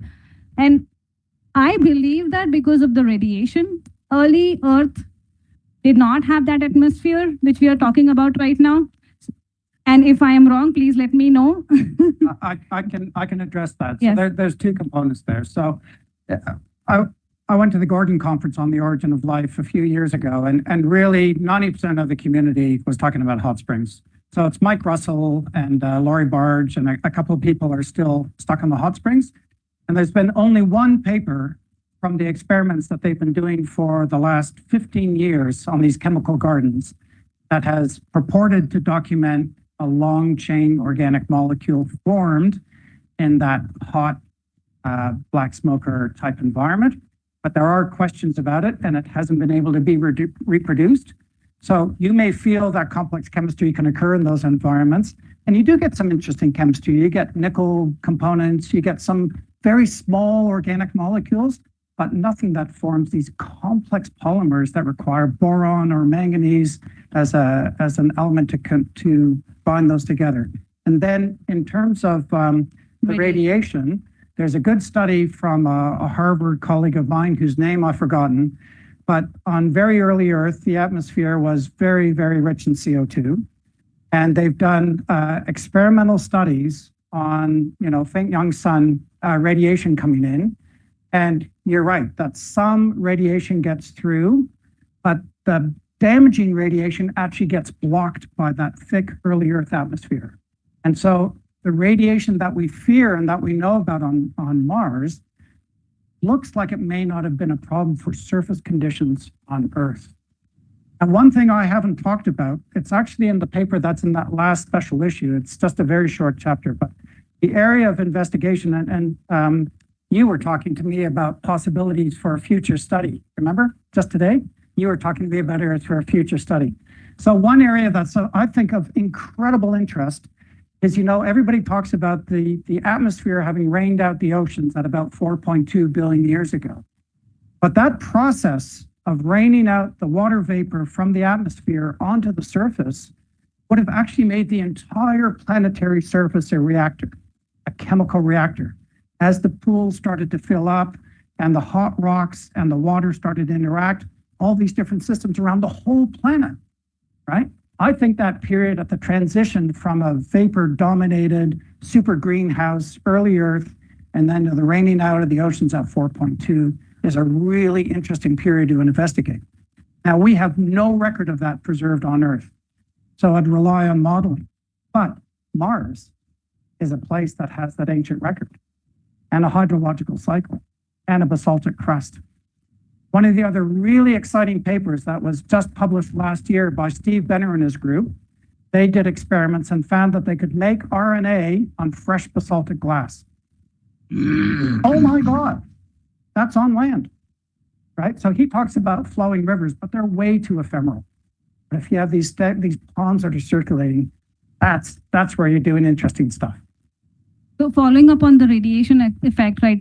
You suggested that Columbia Hills is a good target for, taking samples or in situ analysis. I don't know whether a single space agency can do sample return mission, but the thing is, yet again, I think Steve just mentioned that 2 meters is the depth where the radiation will be affected. So would we be observing any kind of molecules which would be representative of origins of life within these environments which are nodular opaline silica? It's a great question. I'm going to go into that a little bit more tomorrow, because we have a couple of different ideas about how to approach this, getting more information from those samples. I really just wanted to paint the broad picture today, but tomorrow we'll go into a little bit more detail. But there's two options. One is that we look at surface materials with instruments on the rover, and we can look for those textural features. We can look if there's organic matter. It doesn't have to be biomolecules, but is there organic matter? Are there interesting concentrations of trace elements like gallium? Michael Rao will talk about that tomorrow. But there's another option, that knowing that layer goes under home plate. Home plate's about 2 meters thick. We could drill through home plate and look for those opaline silica nodules underneath that would be protected from the radiation. That's another option. That was suggested by a colleague of mine. And then we could actually look for preserved, because the exciting thing, and I don't know if you're familiar, but I keep saying opaline silica. That's very important. On Earth, opal is unstable. It's got unordered water in its makeup. And so if you blow on it with a hot breath, it will change into a different type of silica and become more ordered. But these deposits on Mars are 3.8 billion years old, and they're still opaline silica. Nothing has happened to them. No thermal metamorphism, no alteration. These are primary materials, and that's extraordinarily exciting for preserving textures.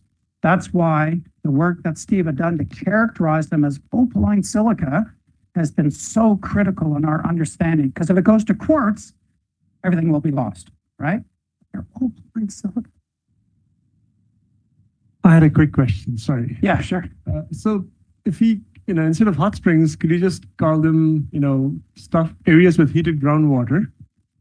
And if that's the case, why don't we look at impact craters, which at the time of collision will also heat up local groundwater and will preserve it for, thousands of years. It can be hundreds of thousands. And you also have, long chain lipid molecules that have been identified in, carbonaceous chondrites. You can also bring in, the elements that you were talking about. I mean, Sudbury is a good example of, nickel sulfide enrichment because of an impact crater. So do you think that, we can extend this idea of hot springs to even heated groundwater systems within craters or associated with impact craters? Yeah, so this has been widely proposed, that hot springs are known to occur in impacts because of the heat from the energy of the impact. Groundwater circulates and you get hot springs. But there's a big difference. So that variability I talked about in these hot spring systems that are magma driven, it's the component of the magma, the volatiles and the chemistry of the magma that causes the variation. So you don't get, arsenic, you don't get all those kinds of things, or alkaline or acidic systems. It happens because of vapor phase in the subsurface. And that comes from the magma source.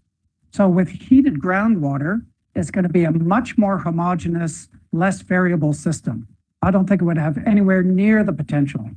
Now, I know exactly what you're saying, that big impacts, they can drive a hydrological cycle for 100,000 years. That's a good, stable system to develop complexity.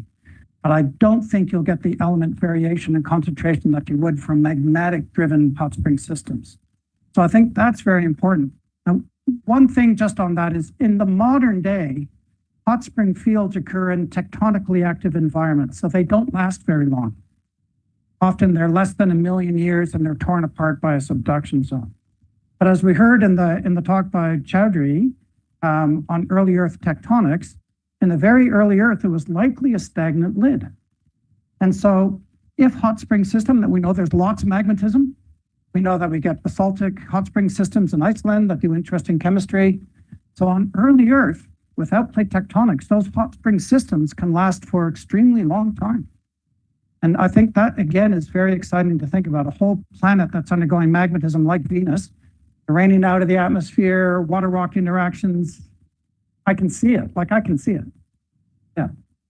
Well, was there any other question, or we could just go over maybe one or two online questions? There was one here and then a couple related to your talk. I'll just go to this one. So, Nikita, thank you so much for your question. I was wondering, in your view, what makes the 3.7 evidence of life from Greenland less convincing the community than Pilbara?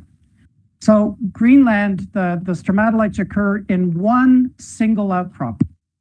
That's literally the width of these two chairs. Whereas in Australia, we have it for 15 kilometers or more.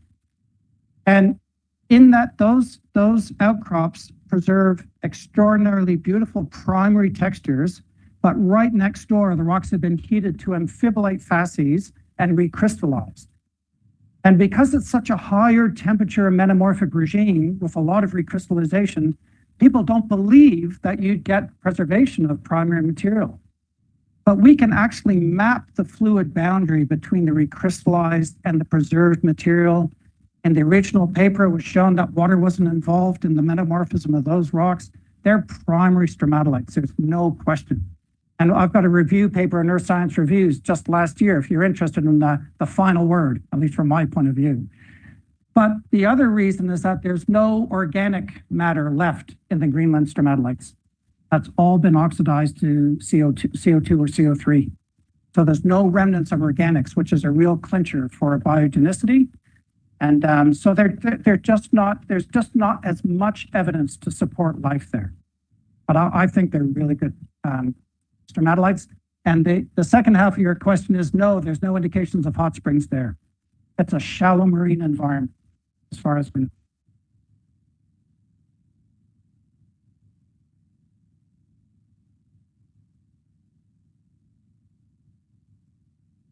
Done?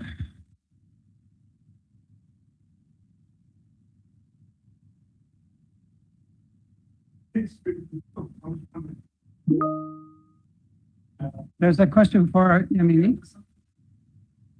Was there microbial growth temperature and pH dependence? Yeah, of course.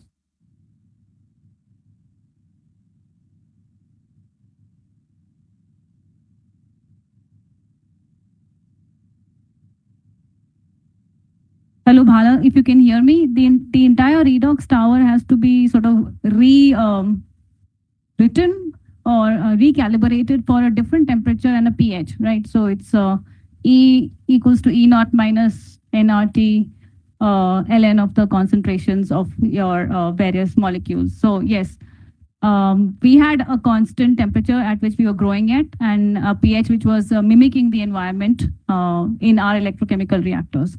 But the reduction potentials which we are applying is dependent on these growth temperatures as well as the pH. Yeah. Microbial growth is always dependent on temperature and pH. Actually, I had a question for you. Oh, and me too, vice versa. Okay. I was going to ask you, in the experiments that you've done, you said you've added lactate or some other organic feed for the microbes to grow. And I guess one of the questions I'm having, and people have talked about going into caves on Mars and looking for microbial life there. What's the source of organics in those areas? And particularly for the experiments you're suggesting, what would be the growth source for the microbes to be able to replicate? Where's the carbon coming from? Yeah, so there is a difference between growth and sustenance, right? So electron transfer is minimal requirement for a bacteria to be sustained without any minimalistic growth, right? So if you want to actually grow and divide, you need those SNOPs molecules, right? Those carbon, nitrogen, oxygen, phosphorus, and sulfur need to convert into amino acid proteins and various macromolecules which are inherently present in a cell. So yeah, growth, I'm not sure about, but sustaining and actually identifying I totally get it. I was just wondering about your electrode experiments where you showed that you could measure the change in electric charge because of the growth of microbe community by adding lactate. So if that's not present, how would you be able to measure the electric charge change if it's just sustaining life? I guess that's correct. Yeah. So if there is no carbon, nitrogen, and oxygen source, then it's for Martian environment. I'm not sure what would be the basic nutrients. I'm hoping it is a carbon-based life there also, just extrapolating to kind of the Earth environment. But those are the nutrients which we would be observing in the caves or the subsurface, particularly. Okay. No, fair enough. Yeah. My question to you was, so yes, water, this wet-dry cycle was really important, and I think I wanted to know that people keep on talking about we need a solvent for these oxidizing and producing reactions to occur to actually derive energy from your environment. And while origins, again, going back to origins of life, which talks about making these precursor of molecules may not require water, but to sustain life, do we need a solvent if not water predominantly present? So I would urge you to read the work by Bruce Damer and Dave Deemer. They talk about that issue in great detail, and also much more detail about that sort of generation of complexity within the hot spring systems through the wet-dry cycling. One of the things I didn't mention, but that they've demonstrated, is that those lipid protocells, when they dry out, they open up and they lie flat. And during that drying period, the organic molecules get more complex. And when they re-wet, those lipid membranes curl up and they trap that more complex organic matter inside. It's extraordinary. So a really important point.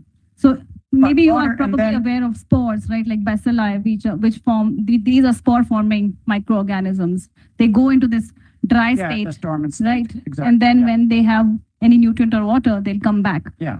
So yet again, we're talking about idea. sustenance Yeah. and then actual eventual growth. Oh, and one of the interesting things to think about that model is that, yes, you probably need water. Like once life gets started, you need water. So there are the outflow channels of hot springs that merge into rivers and go out to the oceans. But again, one of the real conceptual paradigm shifts is that if life started in fresh water on land, it actually had to adapt to the salty conditions of the oceans. And so like that whole model about, life emerging from the oceans and then evolving into man and all that sort of thing, we always think about, but actually it might have had to start in land and then go into the oceans and then come out in more complex form. So we're adding complexity to the story about life with this model. Okay, well, I think, it's been an excellent discussion. It's on forever. We will possibly continue with this tomorrow. So first, once again, a big round of applause to all the speakers today. I think it's been very, very good. And thanks to all the attendees online. We are ending the show today. We will start tomorrow a little early. The first talk starts at 9 o'clock tomorrow. So if you think today was tiring and a lot of information, tomorrow is going to be more. Okay? All right. So I think, we'll turn that off. And before, the folks leave for the evening, we have a little bit for the speakers and the visitors. Thanks for your help today. Yeah.